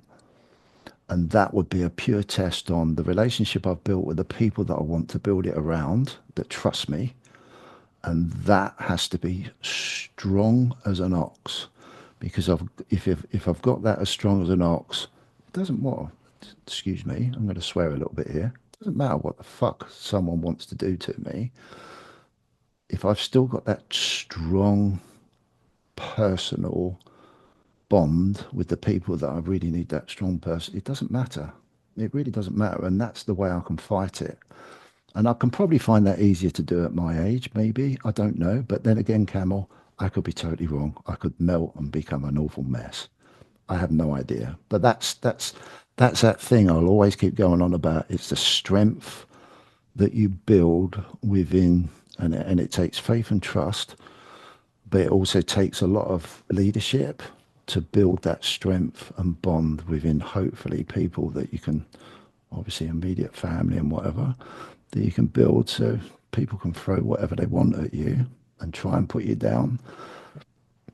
Yeah, Maybe, you think of Alex Jones here in the U.S. yep, He talks a lot of far out there stuff. yep, Probably one of those guys that could not be captured, so he got destroyed, and they're trying to take away his media company all that. So it's like the hidden hands and the conspiracies and all that are behind the scenes. They find a way. They either buy you off or they destroy you. And if you're speaking the truth that they don't want out there, they find a way to silence you one way or another. And they have the resources to do it, apparently, yeah. because But then, Alex Jones is a massive company and they ran his name through the mud for years. sure, Joe Rogan, everybody likes him because he signed the deal. yeah, yeah, I get that. I get that. So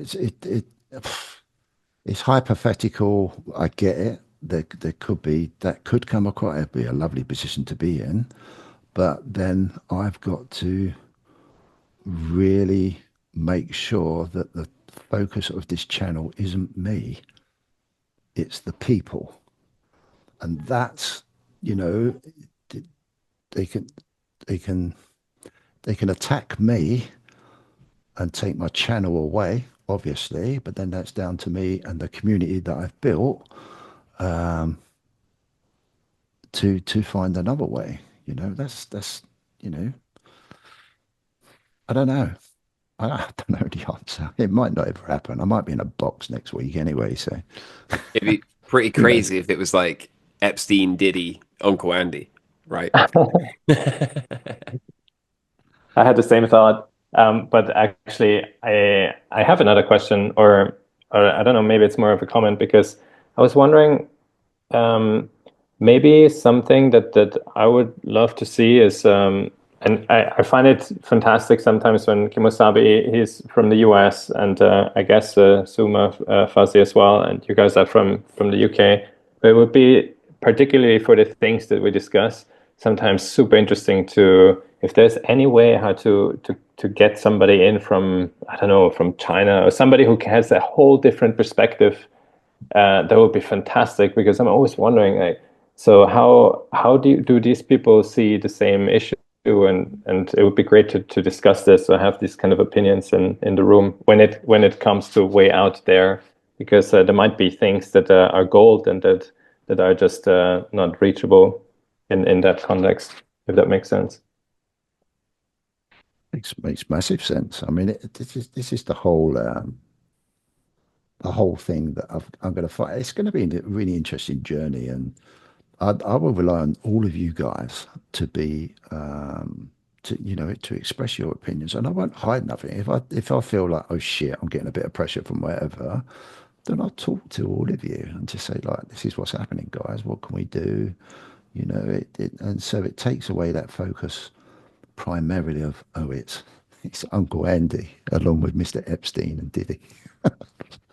It's everybody. And hopefully, if we grow, we can hopefully attract people from different parts of the world, and that's going to be interesting, really interesting. And getting back to what Kem says, I've just got to make sure this is consistent, gets out there. Obviously, all you guys support it, and it's going to be a slow journey, but I'm really interested to see where it takes us. And what's going to fascinate me, and it will probably fascinate a lot of people, is if I ever get the knock on the door, because that means that I'm either doing something right, or it's what's happened to ruffle someone. What have we done as a community that is challenging someone enough to say, no, it's your turn for pain, as Ken would say. It's going to be interesting. It might not happen, but be interesting to see where it goes. Then we'll know. We'll just go back to the previous podcast and be like, okay, what was said there? That was okay. Let's start pushing that button harder. Yeah. What do you reckon, Sue? Let's get a female perspective on it all. I mean, I'm the sellout on this phone call. If you if you're offered $100 million, I would be upset if you didn't take it. I'd be like, take the money, run, go build yourself a compound, enjoy whatever time you have left. I'd be so happy for you. So I think that's why I was just a little quiet on the topic. I don't know. I think things are built up and then they're torn down, and if you can get out at the right moment, it doesn't mean that there won't be a lasting effect from what you've built. And I think that getting out at the right moment with a bag of cash means that you and what you represent and kind of your ideas and what you're trying to get out there, you can build something new. So yeah, I think I'm a little bit on the other side. This is why women shouldn't be allowed to vote Just or roll it all drive back. or work. No, I'm kidding.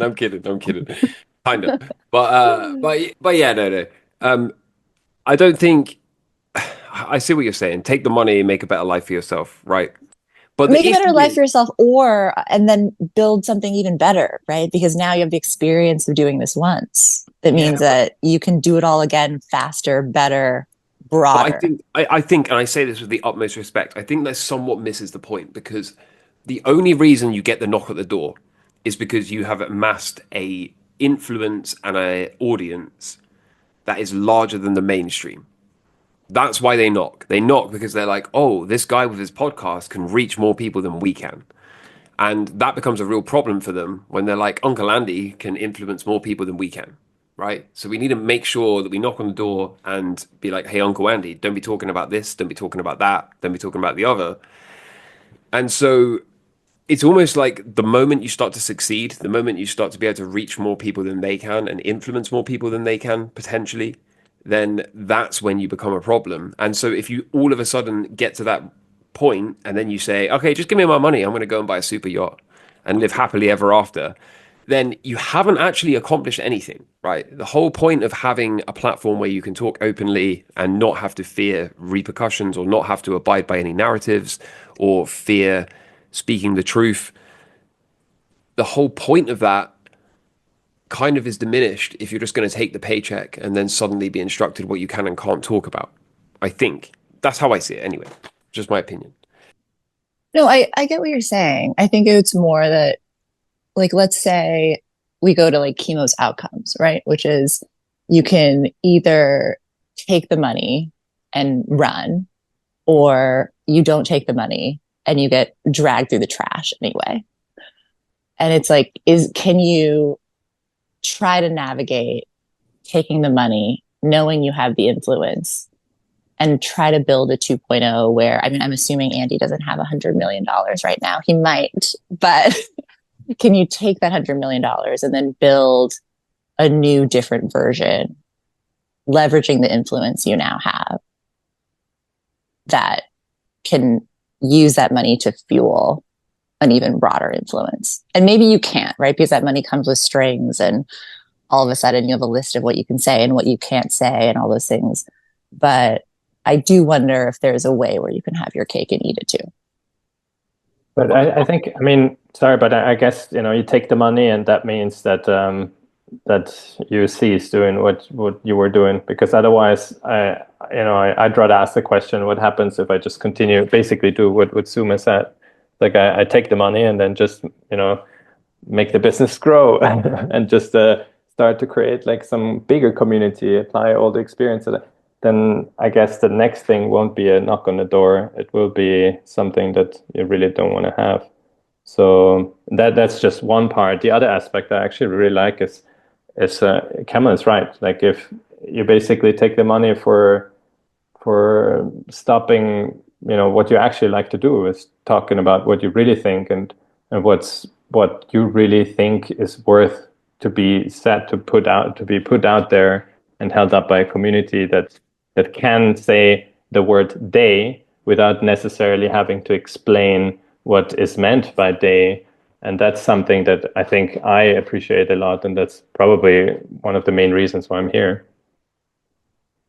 I think Joe Rogan did it the best. And what I mean by that is, like, he took the money and he didn't become a shill so much as he didn't suddenly shift to being like, here, guys, listen to my opinion on this. Let me push this narrative.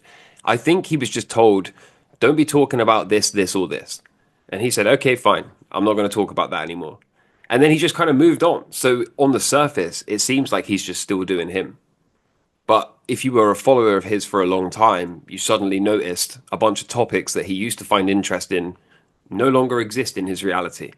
So I think he kind of pulled it off the best. He kind of was like, okay, I understand here. Like, I don't want to lose my entire livelihood. I don't want to lose my reputation. I'll take the money and I'll carry on doing me. And there's just a handful of things that we no longer acknowledge anymore. So that's definitely better, in my opinion, than like outright shilling something that you don't believe in or you don't agree with or whatever. But yeah, it still raises the question, right? Like, what is the point in having open and free conversation if at some point you're going to say, okay, give me 100 mil and tell me what I'm not allowed to talk about anymore?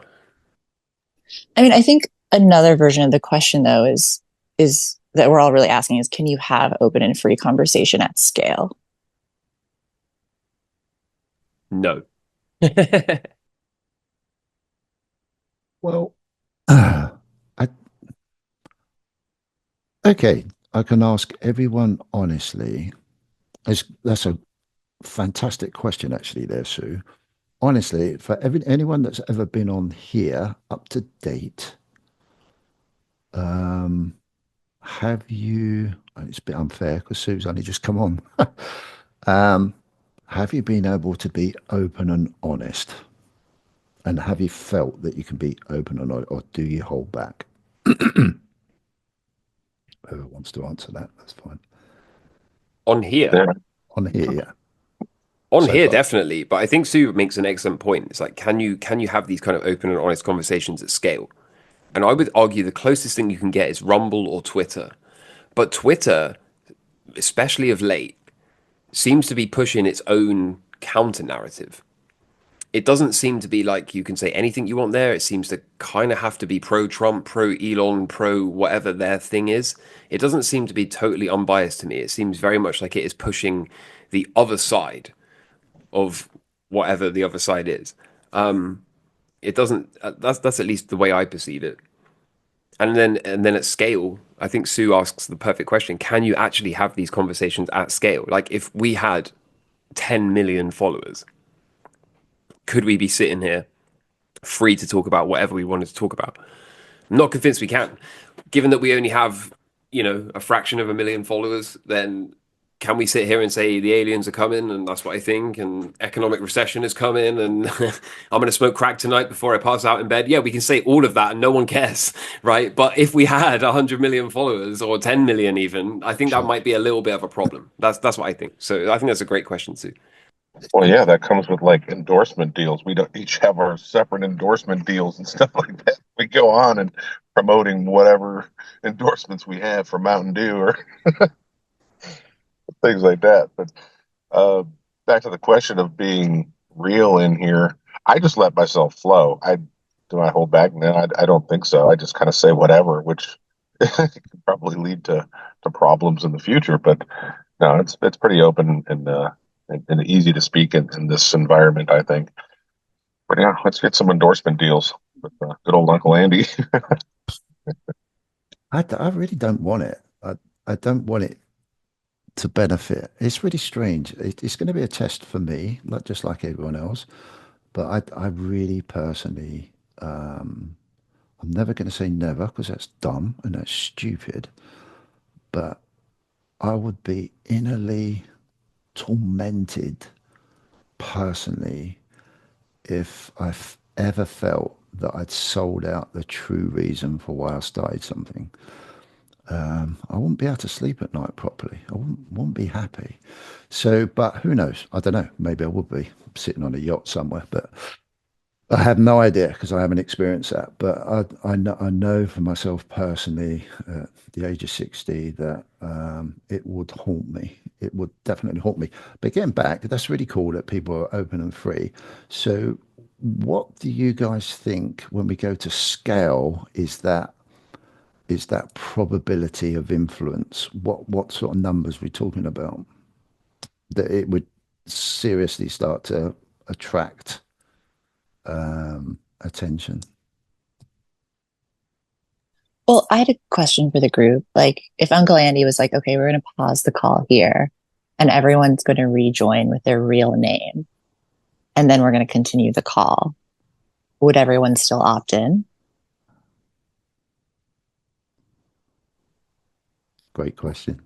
Will it be live? If it's not live, yeah, I'd do it. But that's a great question because that's basically the answer. It's a question, but it is the answer to your previous question. Because if we say no, that's already kind of, I guess, I think I was, while you all were talking, I was more thinking about less about social media and about this particular channel, but I was trying to look at the question, at Suma's question, through the lens of work itself. Like if you have a job, like how free are you to say what you really think? Zero, in my opinion. Like that might be a personal experience, but if there's multiple cases where you just say, okay, I'm gonna do this because I don't know, either you need the money or you don't want to lose the job.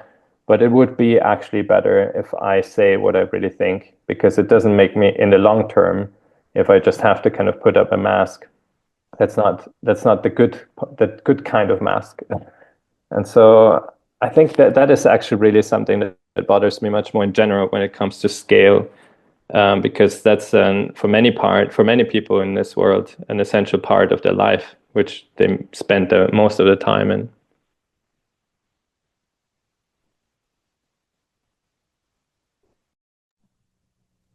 100%. 100% agree with that. It's interesting, but yeah, I mean, my name's Andy, Sue. I personally would not. I don't like the disclosure. I actually don't like social media at all. I don't like coming on and I guess sharing with the entire world The only reason I'm doing it is because I feel that we're at a junction point where a lot of people need help, and a lot of people are going to need more help, and that's really the only reason that I started engaging with anything on social media. Really, it's just I saw that I could potentially help some people out through experience, and I think Camel's the same way with regards to how he approached his YouTube channel. He just saw things that are coming and foresees the pain, and says we can we can potentially alleviate that for those that have eyes to see. Do I need to have my face up there and my name and my address? That might help with credibility, I would say. So kudos to you, Andy, for doing that, because that does help with credibility of the channel. But for my intents and purposes, I don't see much of a benefit. It's just I'm just here to open up ideas and discussions about potential scenarios and are you ready for it? For me, I mean, first of all, it's 2024. It's almost 25, right? So I identify as a camel, and if anyone has a problem with that, that's hate speech. Okay. That's fantastic. But I was actually talking about this very subject with my friend earlier when we were fishing, and he was saying like, "Oh, you're gonna dox yourself, or you're gonna, be a, this, that, and the other." And I was saying to him that I don't think it's smart for somebody that is like a Bitcoiner to be like, "Hey, here's my face, here's my name, here's where I live," and then over the next few years, I said hypothetically, let's assume Bitcoin goes up, crashes 4-year cycle low, and then goes up to the millions of coin. Like, it's just not smart to be walking around as a Bitcoiner that, you know, has been in Bitcoin and now Bitcoin's trading in the millions. I feel like you're just asking to be kidnapped. That's kind of what I was laughing about with my friend earlier on. So yeah, I think privacy is like underrated today, and I think people are very quick to upload their entire life, including their location. Like, oh, Camel was at Starbucks in this place in London and at this time, and he bought this coffee. And it's like, if you want to do that, that's your prerogative. But I don't know. I think privacy is underrated, and I also think that it can be a distraction, because I could have a beat up car and present the same work that I do, and people will be like, he's got a beat up car. He must be poor. He doesn't know what he's talking about. Whereas the inverse is true as well. Like, my dad could have bought me a Ferrari. I could be a trust fund kid that's got a Ferrari, and people will be like, oh, he's got a Ferrari. He must know what he's talking about. But I think if you take all of that stuff away and just say, here's the work, then you either resonate with it or you don't. So I'm not in a rush to be like, yeah, here's my face. Uh, Especially if Bitcoin eventually does make it to the millions per coin, then I think anyone that's ever mentioned Bitcoin is probably going to want to keep a very low profile, whether you have a YouTube channel or a social media presence or not. I think, even if you just told some friends a while back, a few years ago, hey, maybe you should buy some Bitcoin, like when the thing finally reaches $10 million a coin, you're probably going to want to be thinking, well, I don't want to be talking about this anymore. That's just my thoughts anyway, but let me know what you think. I think that I'm not very smart. That was me being funny. Sorry. I did laugh. I was on mute. Claims. You just Dude, weren't thinking about the future. it's a really interesting thing what you say there, because I had all of these thoughts, all of these. I love seeing what monkeys just put up. I It's love no it. coincidences. Merry Monkey Christmas, knows. Merry Christmas, humans. I love it. It's really interesting because I've had all of those thoughts, and it's a constant battle personally in my own head about, oh my God, I've talked about this, I've talked about that, and I haven't gone into massive detail. Very few people know about the detail. But I don't know what it is. For me personally, I just, I don't know what it is. It's just such a personal thing where I just want to have a bit of faith in one thing before I go in my life. if there's any validity in faith anymore on this planet, that you can be honest and truthful to a degree. I'm not saying, being holier than ho all the time, but that's my only little thing. And it's a deep thing within me, and I need to test that, but try to be smart with it, not smart. And that's a challenge for me personally. And the outcome will be the outcome. Unfortunately, I need to just make sure that I'm not blasé about it, and I do have deep thought about it, and I'm doing, do the work behind closed doors with the people that I love the most, to make sure that people are supporting me that matter. But I totally understand it, because maybe I'd have a totally different outcome if I was a lot younger. I'm not using age as an excuse here, but maybe I would, and possibly I might not even be doing this. I really don't know. It's interesting. It's so thought provoking. I love it. It's a great question, Sue. They're great answers as well, because, and that's what it's all about. I know a lot of people would listen to this and go, "Oh, I would never do that." And I know some people go, "Yeah, I see that." And that's the beauty of all this. There is no right way, wrong way. It's just having people's thoughts that will allow people to express themselves, to make even me think twice about what I'm doing. And that's more powerful than not having that opportunity to digest that thought process. And that's what I love about the channel. Really, can I just say one thing about the safety aspect? Because that somehow, I mean, I had a lot of conversations with some people from Colombia that were telling me that it's actually, when it comes to talking about Bitcoin, it's not exactly very healthy to do that in public.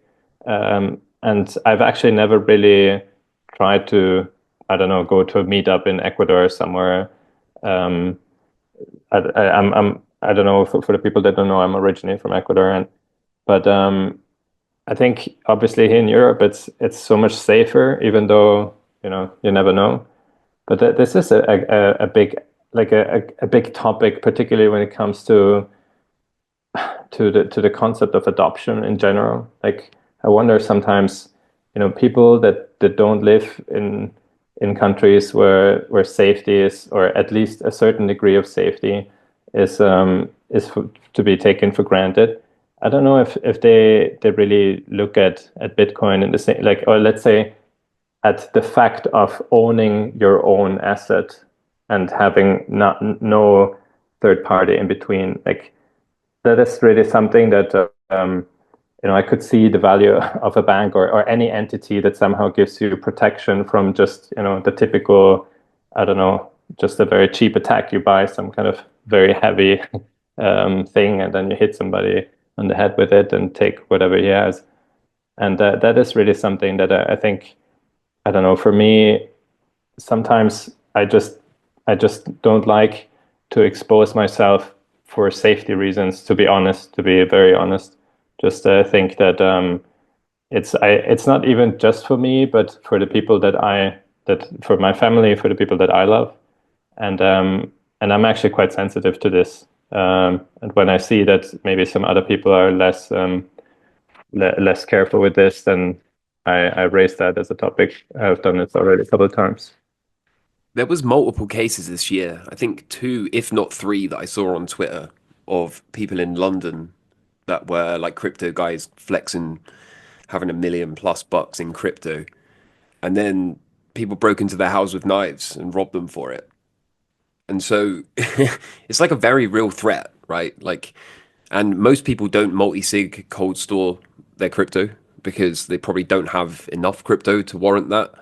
But it just goes to show, like, I mean, that's on Twitter. Anyone could just look that up and see it. So that was just like, there was at least two, if not three cases in London this year alone that I saw that resulted in that. So I do think but I mean, it's kind of the same as like if you post a picture on Facebook of you in your house and you've got like a bunch of cash piled up in the kitchen, you're kind of asking for it, right? Or if it was a pile of gold, then you're kind of, or even like expensive watches, you're just kind of asking for it. So I think a certain amount of privacy in this space is reasonable. And if anyone's got like any significant amount of crypto, then multi-sig is 100% necessary, I would say. So yeah, that's my thoughts. It's interesting. It's sorry, sir, I'll let you come in a sec, but I was just about to say this is all about being streetwise, isn't it? You know, when you grow up going out socializing, socializing in some places that probably most people won't go to, you become very streetwise very quickly. That doesn't make you not a target. You make yourself a target. But at the same time, it's recognizing within yourself whether you're, and it's not a, it's not a foregone conclusion because anything can happen in life. But it's it's about risk assessment. You know, do you go to certain places? Do you go into certain pubs? Do you go into certain communities thinking, nothing's going to happen to me? You know, you're just asking for trouble. Or you can be very lucky, obviously, but it's, and I think the same should apply to anything that we do, more than anything. And I love this conversation because it always makes it doesn't matter whether we think we thought of everything, but it's just really useful to think, could it happen? Am I doing everything? Am I doing the right thing? And that's, again, that's the beauty of these type of discussions. Sorry, Sue, you wanted to say something. Oh, just another dispatch from a different corner of the internet algorithm that I know I live in that you guys don't. Billie Eilish and her brother Phineas. Billie Eilish is a pop star. They, originally started posting like their songs and their videos like from their basement, and like they've sort of spoken at length about, from like a risk standpoint, about like the scariest part of their career was when they had fame and they had influence that was all online, but it wasn't monetized yet. And so they didn't have the money to pay for security.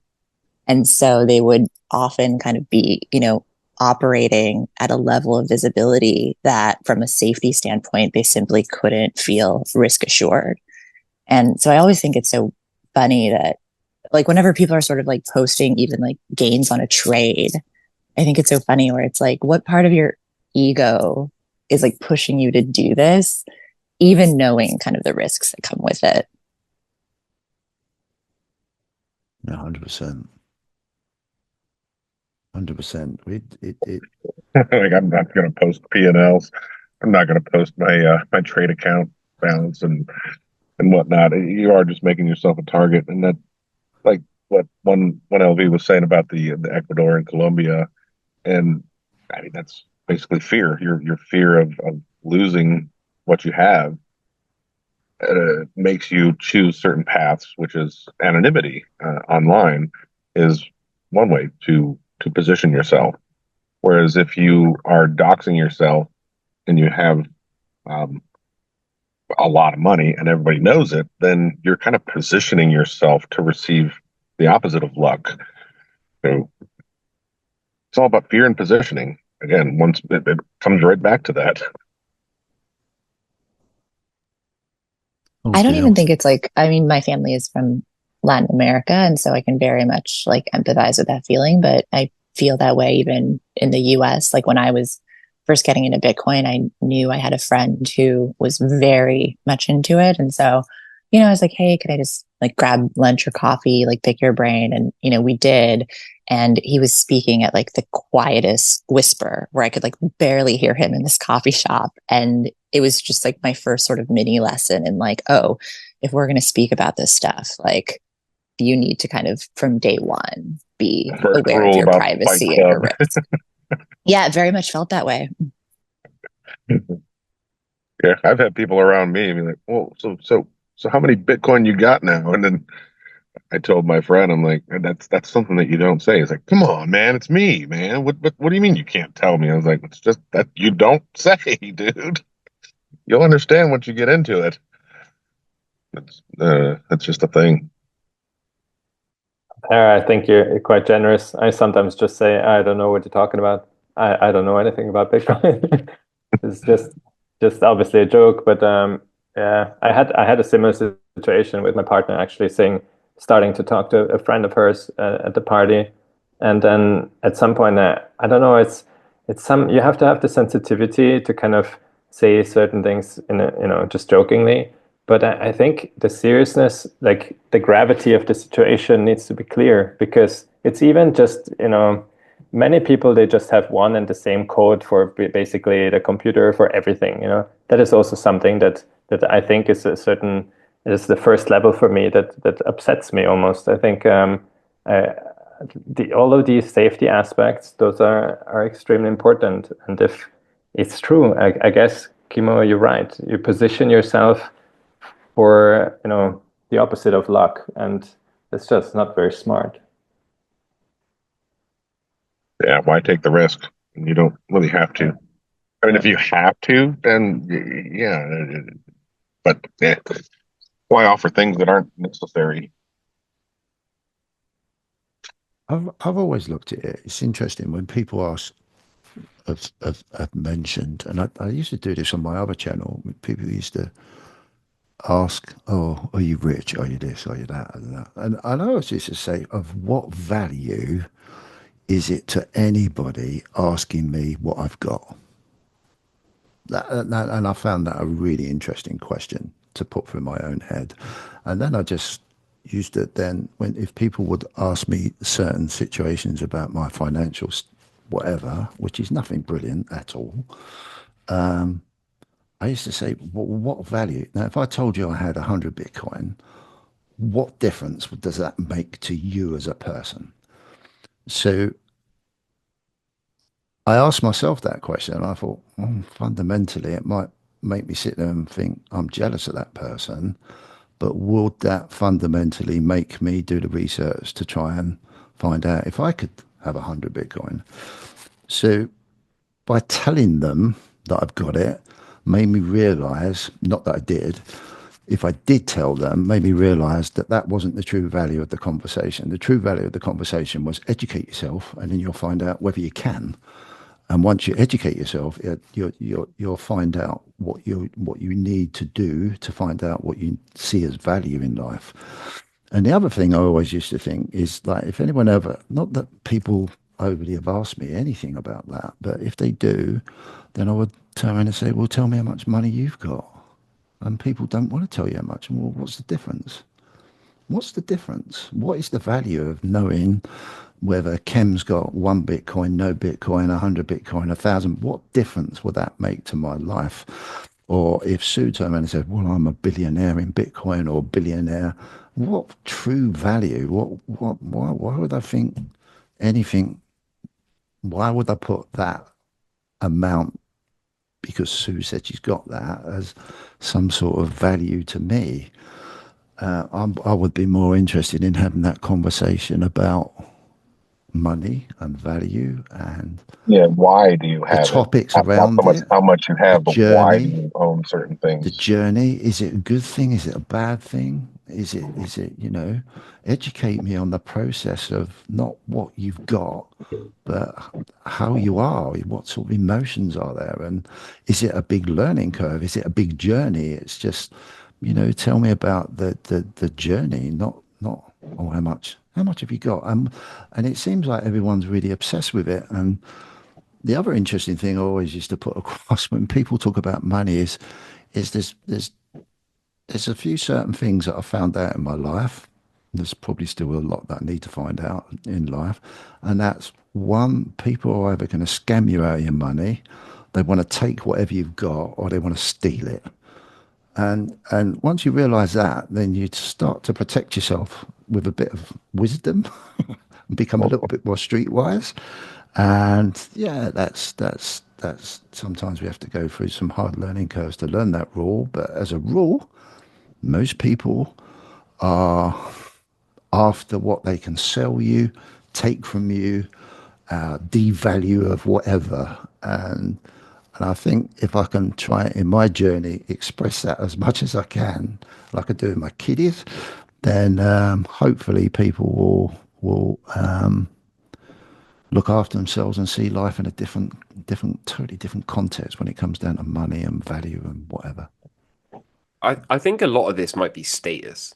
Yeah, That's what I think they're really, I don't think they really care like how many Bitcoin you've got so much as have you got a status that is above certain other people. And I think the way you approach it of like, well, why do I hold it? Not how many have I got is more important. That kind of indicates to me at least that you don't really care about status that much. You're like, no, I'd rather learn, I'd rather stay in my lane, do my own thing, look after my family, right? You're obviously settled and comfortable with who you are and your situation. So you don't really care about that stuff. But I think the kind of people that ask those questions are super concerned with status. They're like, well, if he's got more Bitcoin than me, that puts him at higher status than me, right? The same as if I drive a Ford Focus and you drive a Ferrari, then you're got like a higher status car, right? And if I got a £100 watch and you've got one of those designer ones, then you've got a higher status watch. And I think a lot of people put a lot of value on that status. And I think that's what leads to these sorts of questions. Because people that don't really respect that or that are already at a higher status tend not to care about that kind of thing. yeah, But in my experience, at least, it's the people that ask these kind of questions are like they kind of put some superficial value on what car you drive or what brand of watch you wear or how much gold you own. So I think that's where it comes from. yeah, 100%. And it's a tough one because I've often thought, if you would like to teach or influence people in a nice, positive way about certain things, that at some point you have to show someone. And I suppose what I'm trying to think of, if you want to be the best penalty taker in the world, you either sit there and tell someone how to take those penalties or write it down on paper and come up with all the theoretics, or you get up and take the penalties and show people. And I think with money, that's really difficult to do because you become vulnerable. And because there's this element of, do I trust this person? Do I not trust this person?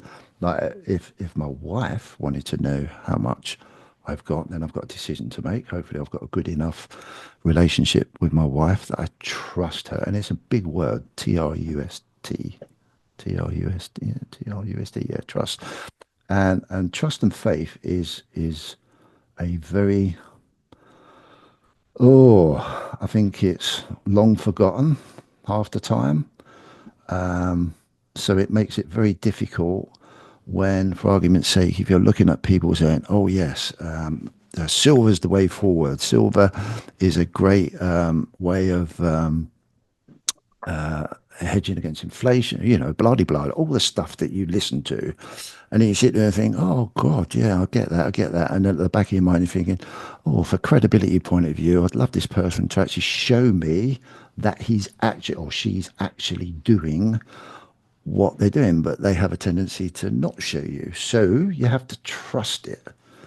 And I think at that point, it becomes a dilemma because you either go, okay, I trust it 100%, or I'm not going to believe in that because I haven't got the ultimate authenticity by someone actually revealing, look, this is what I've got, this is what I've built over time. It's real, and on the internet, it's rife of it.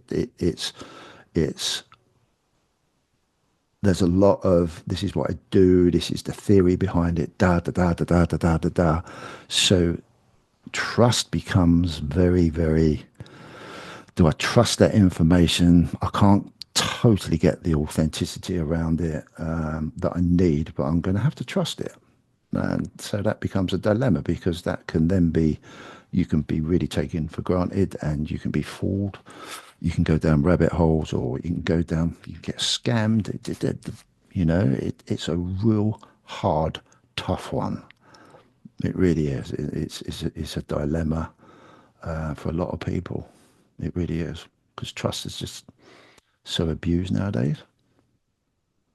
But I don't know how you get around it. I don't think you can.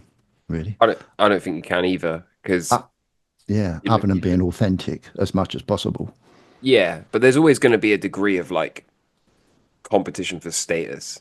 That's Yeah, why, because if you think about it, there's plenty of people out there that they have no money whatsoever. They'll even take on debt so they can wear designer clothes or rent a car or buy a Rolex on finance or whatever, just so they can post it on Instagram, so they can flex on people and be like, look how well I'm doing, right? But even outside of the materialistic, we see this anyway in social media. People be like taking photos of their food at a restaurant to create the illusion that they go out to nice restaurants all the time, right? They only be capturing photos of their family in the highlights. Like no one's posting like family fights and stuff and arguments on Facebook. So I think the whole thing is just kind of we live in this weird attention economy where like everyone gets validation from strangers on the internet, and a big part of that probably comes from I don't know, flexing these weird material possessions in an attempt to achieve status over people that don't have these material possessions.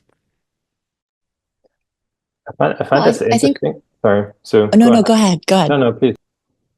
I was going to say, I think for a lot of people, often status, people chase it because they think once they have it, it'll change something about how they feel about themselves on the inside. Like I'll often see, kind of in those like crypto live chats, people being like, when Lambo season, like when wife changing money season. And it's like, if you were an unfuckable moron before lucked into a bunch of money through Bitcoin, like in my mind, you're even a bigger unfuckable moron now because now you're insufferable. Yeah, And, that's true. and so like, it doesn't matter what status you think you have if you don't do that internal work. Yeah, true, true, true, true.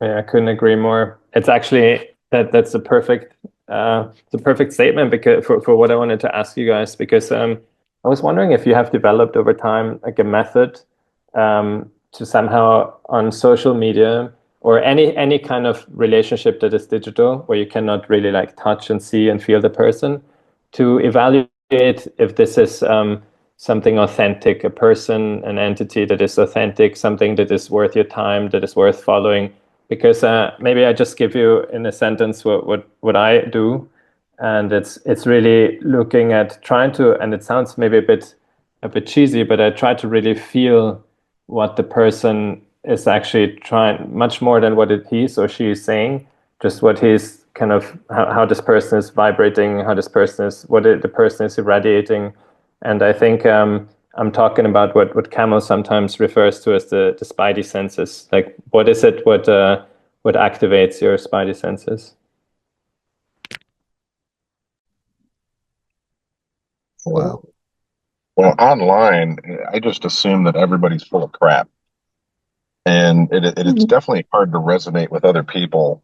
Um, I I could say like Camel Finance, his channel. Like the first time I ever saw his thumbnail on YouTube, I'm like, what does a camel have to do with finance? Who is this nutter? And I clicked on his video, and it took me one video of listening to it to realize, he's a trader just like I am. Traders can recognize other traders and who's legit and who's not. It's pretty easy to see. Um, so yeah, just one video after another, it's just like you start to build a trust or a confidence that hey, this guy is legitimate because I know what to look for. Uh, but that's just through experience, knowing what I went through and seeing something similar, and it's like the vibrational thing. It vibrates very well, and you see, okay, that's legitimate. Yeah, see eye to eye on a lot of things. Whereas a lot of other people on the internet, YouTube's, Twitter, it's like 90% of them don't have a clue, and they don't know that they don't have a clue. And you can see it as somebody that has experience. You just know that they don't have a clue. Yeah, So chemo. that's the Chemo, filter. you know the crazy thing, I can remember reading the first time I ever read a comment from you. It struck me in a way that it was like two sentences or something. And I was like, oh, that's a trader. And then a couple of videos later, you wrote another 2 sentences. And I was like, this guy's for real. And that's all it took. It was like, Yeah, yeah, the funniest exactly. thing. It's like 2 sentences twice. And I'm like, this guy actually knows how to trade. So I think to answer your question, one, like, it's easier to identify what doesn't set off the spidey senses. Pretty much everything sets off the spidey Yeah, senses if it's online. Like, especially these days, I assume a great deal of what I read is like fake AI generated or altered in some way, or is going to get community noted on Twitter at some point. Yeah, it seems like my process is reversed. It's rather than what sets off my spidey senses. I kind of view it as like, what is it I look for that immediately jumps out at me as real? That's kind of how I frame it, I think. I think I do it the complete opposite way around.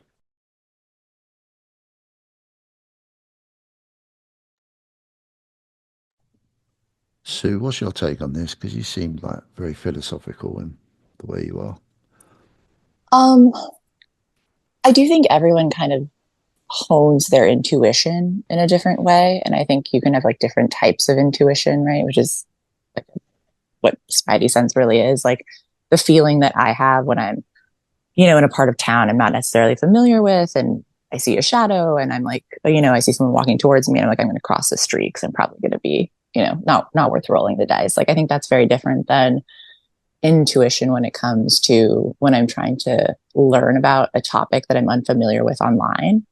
And I've noticed that for me, like anytime I dive into learning about anything, whether it's, in school with books or through creators, like for me, kind of boiling the ocean, like really helps me feel a sense of self-confidence, like in my decision making. And so, when I first decided to kind of tiptoe, I'm not a trader, in kind of like Camel's, 3 buckets. I'm somewhere between bucket 1 and bucket 2. Like, I actually think I have a pretty good handle on kind of like I enjoy the safety of systems. So when Camel's like, well, this is your risk management system and these are your percentages, I'm like, okay, well, we'll just do that. Like, I don't like, I'm not the type of person that's like, all right, all in, on this on this one decision. Like, I don't function that way.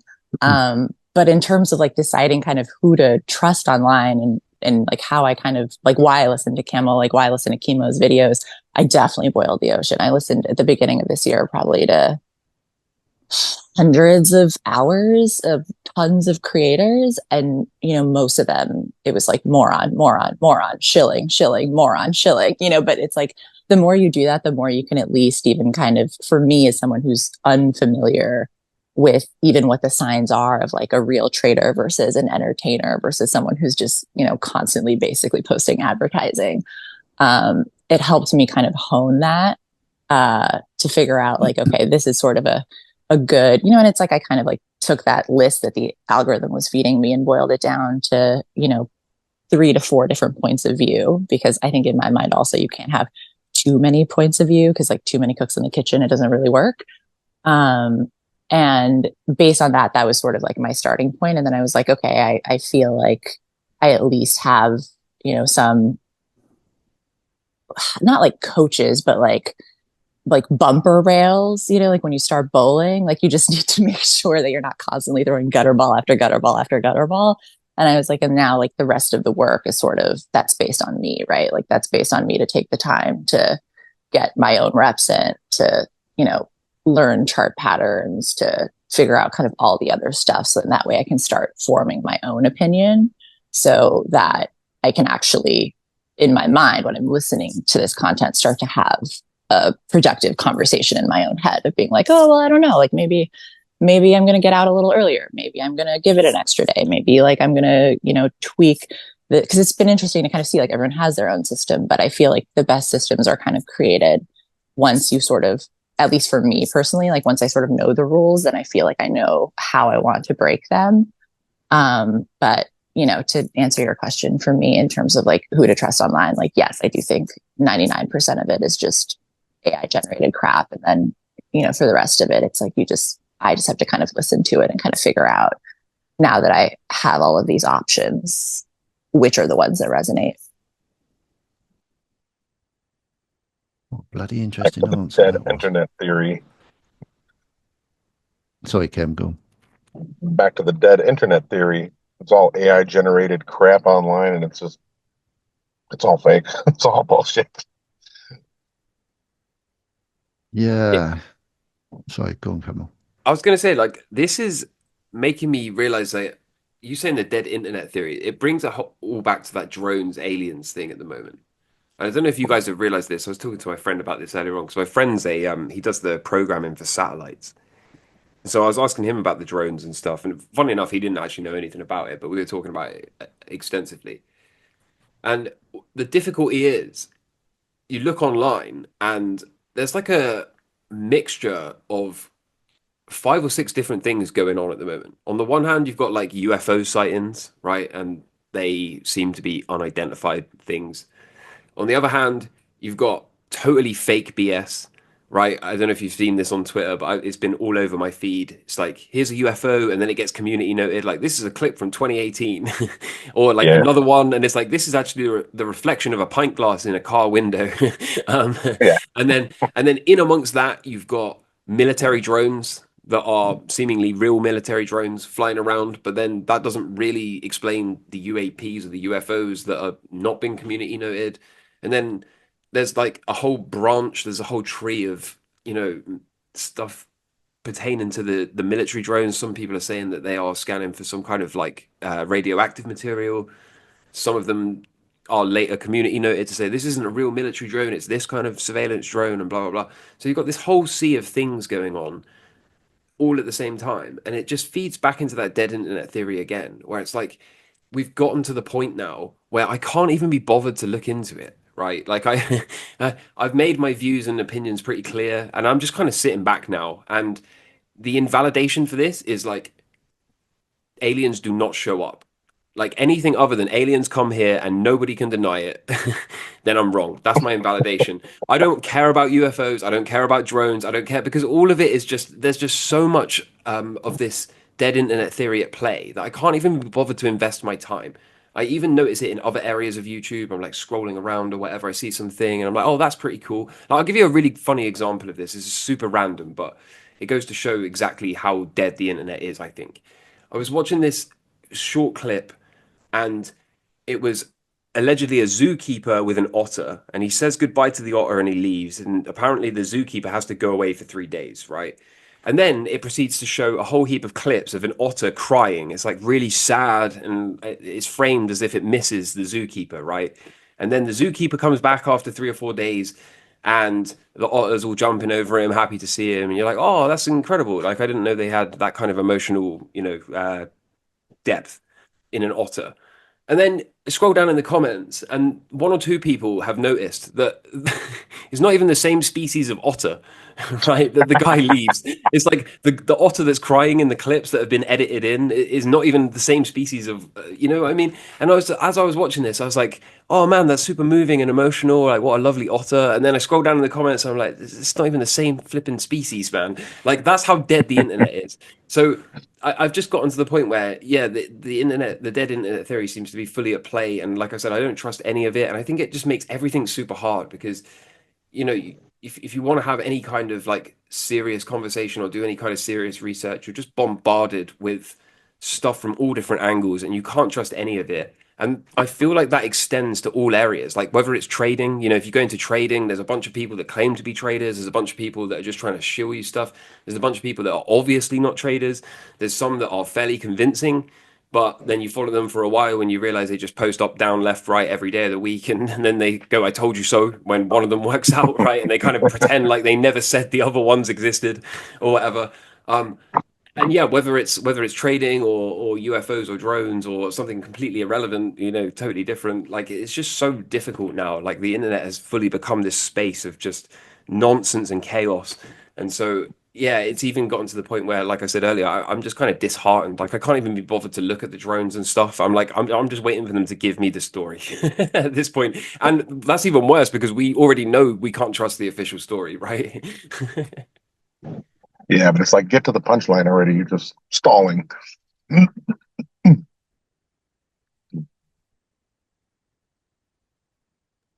Oh dear. paint a horrible picture, don't we? Talking the truth about it all. It's fascinating because, like, when you guys were talking about that, I was sitting there. Well, I've always lived. Well, I haven't always lived, but lately, probably the latter part of my time on this planet, I've always lived with that trust nobody, verify everything. But I kind of really resent that as a human being because I want to trust people. But I find ever since I've been embroiled into doing this, not just the What podcast, my other podcast, and learning about all the stuff I wanted to learn about, it's just it becomes this ever spiral, decreasing spiral of I can't trust anybody, I can't trust anything. I'm like Camel, you know. You find something really fascinating. You really want to. You're drawn to it through emotion. You think, oh wow, that's really that human, emotional, lovey thing that you get drawn to, and then you just like I sit there and think, what the fuck are you watching? Because this looks as fake as fuck.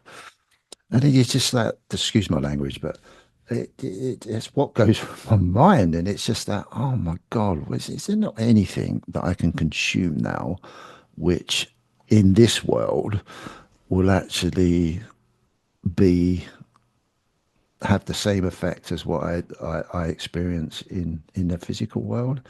And it's just getting worse. It's getting worse. But if that's the case, then what we're doing right now is just as bad. But I'd like to think it isn't, because this is a part of the internet world now. So it's that dilemma, and getting back from some of the topics we've spoken about tonight, it's just like, where do we go? How do we do it? How is there a way of bringing authenticity and trust and faith into conversation without people feeling, oh, you know, like the words I've just said a minute ago? It's hard, and it's a challenge, and it's one challenge that I'm not. I really want to explore to find out. It might be impossible, but you know, the more I've met, I've said a zillion million times, the more I'm interacting with people at this level, at this way, where, like one LV said, and people have said, like, you can feel the vibration of someone, and that affects your intuition and your spider senses, and helps you make, you know, hopefully the right decisions of what you're trusting and experiencing. And that's it's so challenging. It really is. I find it fascinating. I find it absolutely brilliant. Yeah, good luck to everyone, really, that in this space. But we'll see what happens. We'll see what happens with it all. I have a question for the room, but it's sort of directed to Camel. Camel, can you speak a little bit more in depth about your simulation theory? Yes, I can. I can try. Um, can go on for hours about this. Yeah, Say again? can I just say, like, we haven't got that Camel long. can go on for hours about it.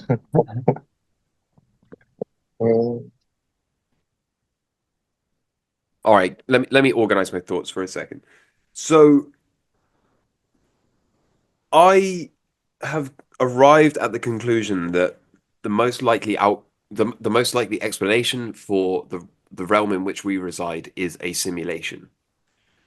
Now, I'm always a little vague when I touch on this kind of thing because I'm acutely aware that whilst many people hear me say this and they understand it's my opinion, and I've derived this opinion from my own experience, there are many people that hear me say, I think we live in a simulation, or even we live in a simulation, and they kind of immediately think I'm saying this as if I have the answers, or as if this is fact based, or as if it's even possible to know. So I want to make that clear first of all.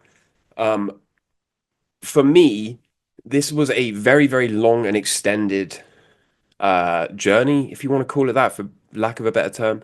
It started when I was at university. I did chemistry, and we had a lot of modules on quantum mechanics. And so, in studying quantum mechanics in physical chemistry, that was one of the modules of my pure chemistry degree. There was an awful lot of there was an awful lot of things that me and my housemates who were also in the same course as me used to go back home, and we would sit around in the evening and be like, doesn't this imply the world we live in is not really physical? And so that's how it really started. And we kept debating about this and talking about this, and we were studying together. And before I even had any kind of spirituality or any kind of belief in a higher power or a creator or any of that kind of thing, I was very, very rigid in my sort of scientific approach. I was still battling with this internal conflict in that I couldn't get away from the fact that a lot of what I was being taught at university kind of suggested that consciousness gave rise to existence. Consciousness was required to be able to fix the state of things. And so that was really where it started. And then some time later, I started to realize that a lot of mainstream science doesn't make sense, or at least cannot be interconnected, unless you apply a simulation hypothesis. And if you do, for example, the Big Bang, right? The Big Bang, it kind of all makes sense. You look at the universe is expanding, and you say, well, what happens if we wind back the time? Then you eventually get to this like singular point in time where everything is vibrating on the entire, all of the energy and the matter in the universe is vibrating on the head of a pin. And there was this Big Bang. And then you go, okay, well, fine, but what happened before that? And mainstream science kind of says, well, there was just nothing, and then bang, and you're like, well, for me, that was kind of an egregious abuse of of postulation. I'm like, I don't really buy that, right? But then if you assume there's a creator and that this is a simulation, then all of a sudden that makes a lot of sense. It's like, okay, someone pushed go on the simulation, and boom, Big Bang. Suddenly that makes sense. And there was a lot of these kind of areas of science that we were being taught at university or that I had studied in free time, and suddenly you go, oh, that kind of makes sense if it's a simulation. Well, now we can connect this to this if it's a simulation. Now, so that was kind of really how it started. And then much later in life, I started to embrace spirituality and what's the word, like the occult and mentalism and law of attraction and those kind of things. And this kind of reaffirmed my original suspicion that we lived in a simulation, because then I started to realize that your imagination can directly influence your reality. I started to directly experience this from small things to very, very large things. And I became very, very focused on things like law of attraction and mindfulness and what's the word? Attention and intention, right? There's a saying, energy goes where no, wait, energy flows where attention goes. So I started to really embrace these kind of concepts, and I started to become even more convinced. I'm like, how is it that your imagination can directly influence your reality, right? Like, that wouldn't make sense in a material world. And obviously all of this is now building on the quantum stuff that I had learned and a bunch of other kind of mainstream science that you could suddenly join together if you just allow the fact that we might live in some kind of simulation. There's also the holographic principle, which was a key component for me, because at the center of the universe is a black hole, and the universe kind of expands out of this in a hologram, and the black hole, you would assume, is the amount of stuff in the universe is proportional to what you can fit in the black hole, right? But it's proportional to it in two dimensions. It's not like a bathtub, where if you imagine a bathtub, then the more water you put in it, the the amount of water that can go in the bathtub is proportional to the volume of the bathtub. But that's not what we observe with black holes. What we observe is proportional to the area, which suggests that black holes are two-dimensional, not three-dimensional, which then suggests the entire thing is a hologram, because that's what a hologram is. It's a three-dimensional projection of a two-dimensional image. So I'm looking at all of this stuff and trying to join it together, and then combining it with the fact that my imagination and thoughts can apparently generate entire real experiences in this universe. Then I start to look at things like empathy and intuition and start to build on these. And I'm like, well, these are these are not physical properties, so there must be some kind of metaphysical component to this universe. And so all of this was kind of joined together over this very, very long period of time, like most of my adult life, I would say. And I eventually arrived at the conclusion that this world doesn't make sense if you want to call it physical, and that everything here is totally physical, it only makes sense if you frame it as some kind of simulated holography, some kind of simulation that your mind apparently is able to influence and change. And am I getting anywhere with this explanation? Again, this is just kind of like the conclusion that I have arrived at. But over time, it kind of became more and more convincing to me. And then I started to embrace like God and a creator, because that makes sense as well. If it's a simulation, it doesn't make sense that there's no God, and that this whole thing just kind of arose out of a big bang spontaneously. That doesn't really make sense. It makes much more sense if there was a creator and a thing. And then in embracing a creator and the whole creator universe, I noticed that prayer works, and that kind of fitted in with the whole imagination creates your reality, law of attraction type stuff. So yeah, it was like this mishmash of of many, many things and many, many experiences that led me to this conclusion. And so hopefully that sheds some light on it. I mean, if you have any questions, feel free to ask. I'm not sure if I'll be able to answer them, but that's kind of how I arrived at this. It was a very long term thing, and I kind of ran out of better explanations. I do have a question. I mean, I think the simulation theory question came up because you were talking about dead internet theory, and I was wondering what you think of the idea of, if you had like, I was wondering if you sort of thought about it as we're all in one simulation, or if everyone is sort of running their own simulation. Like, is everyone their own node? Or, if it were like if the simulation was like a code base, like, is dead internet theory sort of a reflection of basically like people kind of forking into their own simulations, like into their own realities? Because it really seems to me like now more than ever, and kind of that otter story that you were talking about, that otter video, like people can choose their reality, right? Like sometimes I'll see a video like that and I'll be like, oh, is this real? And other times I'll be like, you know what? I'm going to choose to believe this is real, because what a heartwarming moment. And so I guess I do believe kind of in law of attraction and manifestation and all those things. And I wonder kind of with where you've gotten to, kind of your thoughts on the simulation, like how is it structured individually versus more as like a group experience? I'm not sure if I'm making sense in terms of the question I'm trying to ask. Yeah, you are. My best guess is that there is a creator, and we live in some kind of simulation that the creator has designed, and that each one of us has a soul, and that soul is a direct fragment of the creator. And the entire purpose of this entire simulation is to generate randomness and novelty, new things. And it's the way I've described it before is it's like trying to add to perfection, which at first sounds crazy. Like, how can you add to perfection? But it's like the way to explain this is you can have infinities, two infinities with more countable units in one than the other. So you can have an infinity that is bigger than another infinity.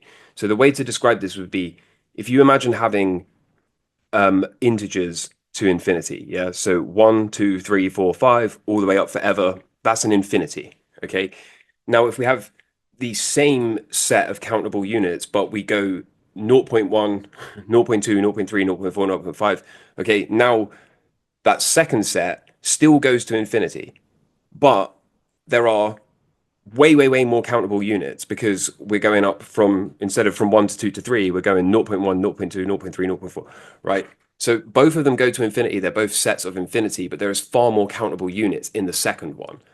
And so using this idea, if you imagine that God, the creator of the universe, is already in a perfect state, right? Already omnipotent, omnipresent, omniscient, all knowing, all seeing, perfection.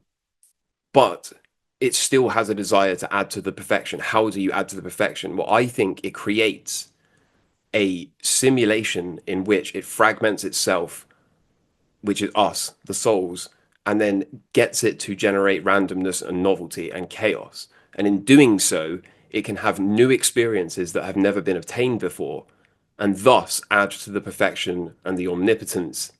And I think that's what it's seeking. That is my best explanation. Now, of course, I don't really know, But that's what I think is going on here. And I think this is the best explanation for why the hallmark of this simulation is violence. There is no reason an all-loving God would create a world with so much violence. And I think this is another hallmark of the simulation, because the violence is a hallmark of it being fake. Because if God is really loving, then why would he create a real world in which real suffering exists? It doesn't really exist. It's a simulated holography. And so we need all of this crazy chaos. We need the darkness and the light. We need to have a piece of everything in this universe in order to have a chance at generating novelty, at generating chaos and randomness. And the only way that you can add to this perfection is to continuously generate more and more novelty. That's my best explanation for this. And this is also why I think that it has to be a creator and that we are part of that creator. That's why I think our souls are fragments of the creator, because our prayers seem to be answerable. There seems to be, for me at least, 100% perfect evidence that prayer works, that meditation works, that your imagination can influence your reality, that you have these godlike qualities. Intuition, for example, the ability to know something is going to happen ahead of time, is a godlike quality. That is not a physical component. That is not a physical quality. Empathy is also not a physical quality. The ability to feel how somebody else feels is a godlike quality. That's why I think it comes from a higher power, a higher creator. And intuition, imagination, these kind of things, if the fact that your imagination can influence your reality is, again, a godlike quality. So all of these things kind of add up to me, to us being fragments of the creator. And we are here in this weird simulation, passing through it for a short period of time in an attempt to generate novelty. That's what I think. That is my best guess. But does that wouldn't that mean or somehow imply that we have no chance at seeing the reality, that we have to live in this simulation? Is that correct in your hypothesis? I'm not entirely sure what you mean. Like, whilst we're here, or yeah, basically, no. Whilst we're here, basically we live in this holographic simulation that you described. And I don't know, like, is there in your system any chance that we would actually, in this life, whilst we're here, be in the reality? Or is it just something that is just restricted, or somehow only the creator is able to see that reality? I think this is a fake reality. I don't think we're really here. I think we are passing through temporarily. I think we exist immortally as these immortal souls, and that this experience here that we get so distracted by is actually fake. That's what I think. And I think we get very, very distracted identifying as Camel the trader who's 55 from London, when in fact none of those things are real. None of those things at all are real. All of those things could be changed tomorrow or even now in a heartbeat. I could decide to quit trading and move house and within 5 minutes I'm going to be slightly older than I was 5 minutes ago. So none of that is real. I can even change my name, okay? So I think we get super distracted thinking about this stuff when really what you are is the awareness, the consciousness. And that consciousness, again, going back to what I was learning in university, seems to give rise to fixing stuff in this universe. There doesn't seem to be anything without consciousness. So I would make the suggestion that none of this is really real, and that we have already come from a place of perfection and we are here passing through only to try to generate novelty before then we go back to wherever we were before. That's what I think. Do you think we're speaking to kind of the idea that we're fragments of the creator? Do you think we're reabsorbed into the creator, or do you think we're shed sort of like skin? What do you mean by shed like skin? What do you mean by that? Like, when you're in the shower and you're like giving yourself a good exfoliation and like all those kind of like little dead skin cells roll right off. Like, do you think kind of when our consciousness is done with this simulation, this interpretation of reality, like, do we get reabsorbed into the creator if we're fragments of the creator? Or do you think like we're just, I don't know, discarded in some way? No, I think it is a fragment, and I think it is a thing that the universe, the creator, does as a form of self-love. I think it fragments itself and tries to give itself new experiences, and then it is reabsorbed back and recycled back. That's what I think. That's my best guess. I don't view it as a shedding. I view it as you come here with some kind of purpose, and that purpose has to be fulfilled, otherwise it kind of gets recycled back again. That's what I think. But I don't know. This is just like this is just what I do in my free time. I like to try and think and experience this kind of stuff as much as I can and try to piece it together. I guess this is like a question for the whole room, but like what practices have you implemented or found that have been helpful for you to find your purpose? Many different ones. I like from very, very simple ones, like for example, all right, let's do this one now. Let's do this one now. This will take like 30 seconds. Okay, close your eyes and hold your hand out in front of your face. Okay, and then whilst your eyes are closed, try to feel where your hand is. Okay, use your awareness to feel where your hand is. And then move your hand somewhere, up, down, left, right, doesn't matter. And then whilst your eyes are closed, try to feel where your hand is, right? And now switch the feeling from your hand to another body part, your foot, your knee, whatever, it doesn't matter, right? Really feel that. And then go back to your hand. Okay, now with all that said, forget the hand, forget the other body parts. Now feel the thing that was doing the feeling. That's you. That's you. Not Uncle Andy, not Camel, the trader, 55 from London. None of that. Okay. You are the awareness, right? That's all there is. There's nothing else. And so for me, this is one very, very simple way of understanding that that's all you are, this immortal consciousness awareness, right? So from very simple techniques to this, to prayer for me has always worked. Prayer has worked surprisingly well, like to the point where it still shocks me today that if you really, really, really treat prayer with sincerity and come from a place of good karma, then prayer seems to work surprisingly well to me. Even to this day, it surprises me. Things like law of attraction have worked intensely well for me, like very, very, very, very, very well, very, very surprisingly well. To this day, it still surprises me, even though I am very, very experienced with it for a very large number of years now. And I think even things like, all right, do you want to know? Explain this. Okay, if we don't live in some kind of weird simulation, if intuition isn't real, Uncle Andy knew I was pregnant a week and a half before I told anybody. Right? Back me up here, Uncle Andy. How did you know? But he knew, right? I'm amazed that you just said that. And you Yeah. wasn't pregnant. Your wife was pregnant. My wife was pregnant. My Yeah. wife was pregnant. But you knew a week and a half before I told anyone. I did. We weren't even 100% sure. Yeah. Right? That is not something that would happen in the real world if this was only material. That's how I see it. And I have so many of these experiences time and time and time again. Like I said, law of attraction, the whole feeling your hand and feeling the awareness, spending time in meditation, prayer, all of that kind of stuff. To me, it just adds up to there being a metaphysical component to this universe. And I guess I just leaked that I'm having a child. So there's that too. You have Congrats, indeed. Camel. Congratulations. Yeah, congrats. Congratulations. Great Yeah, story. I'm happy for congrats. you. Thank you. Baby we can Camel's have on the way. We're going to have a third hump. Yeah, I guess so. Literally. Literally. Yeah.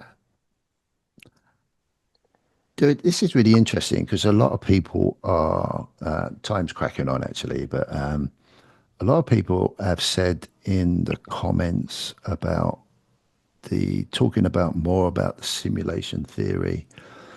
And I really want to go deep. Campbell knows where I'm coming from. I would love to go proper deep on these sort of conversations.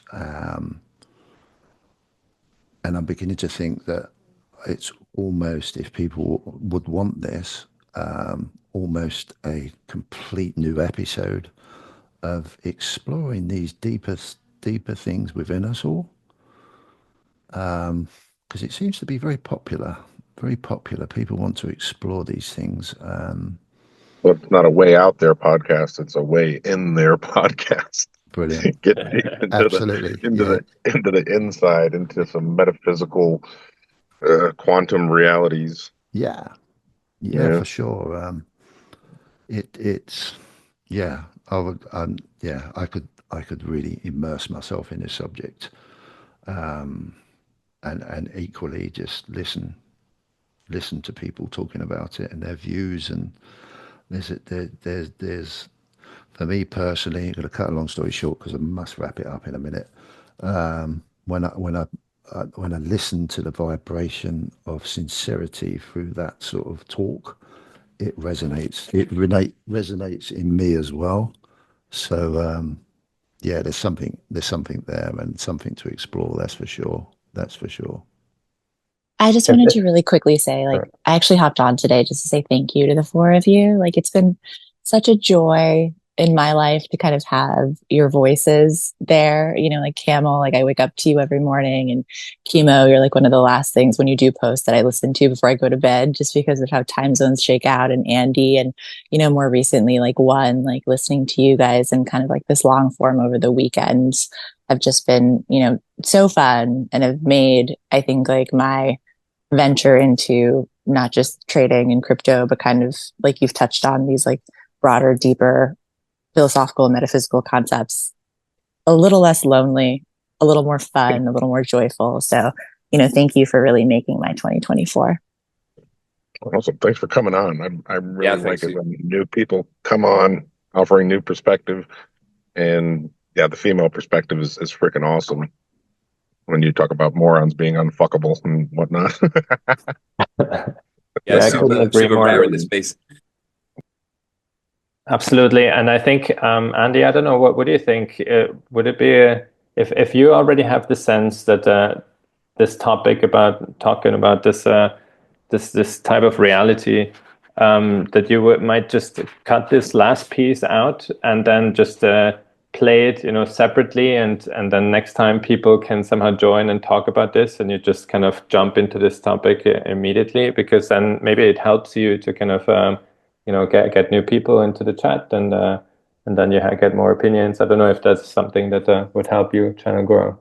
Yes, it's definitely something I can do. I always want to keep everything authentic. Like it's the recording, it's the way it come out.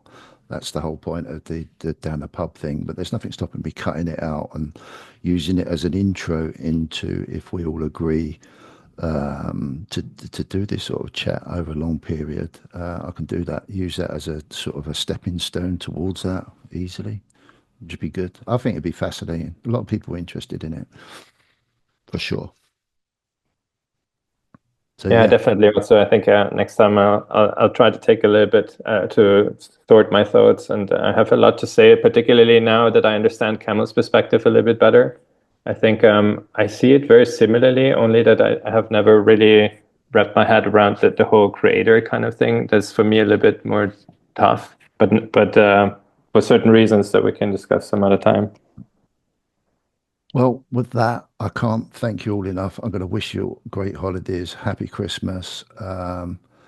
Here's to 2025.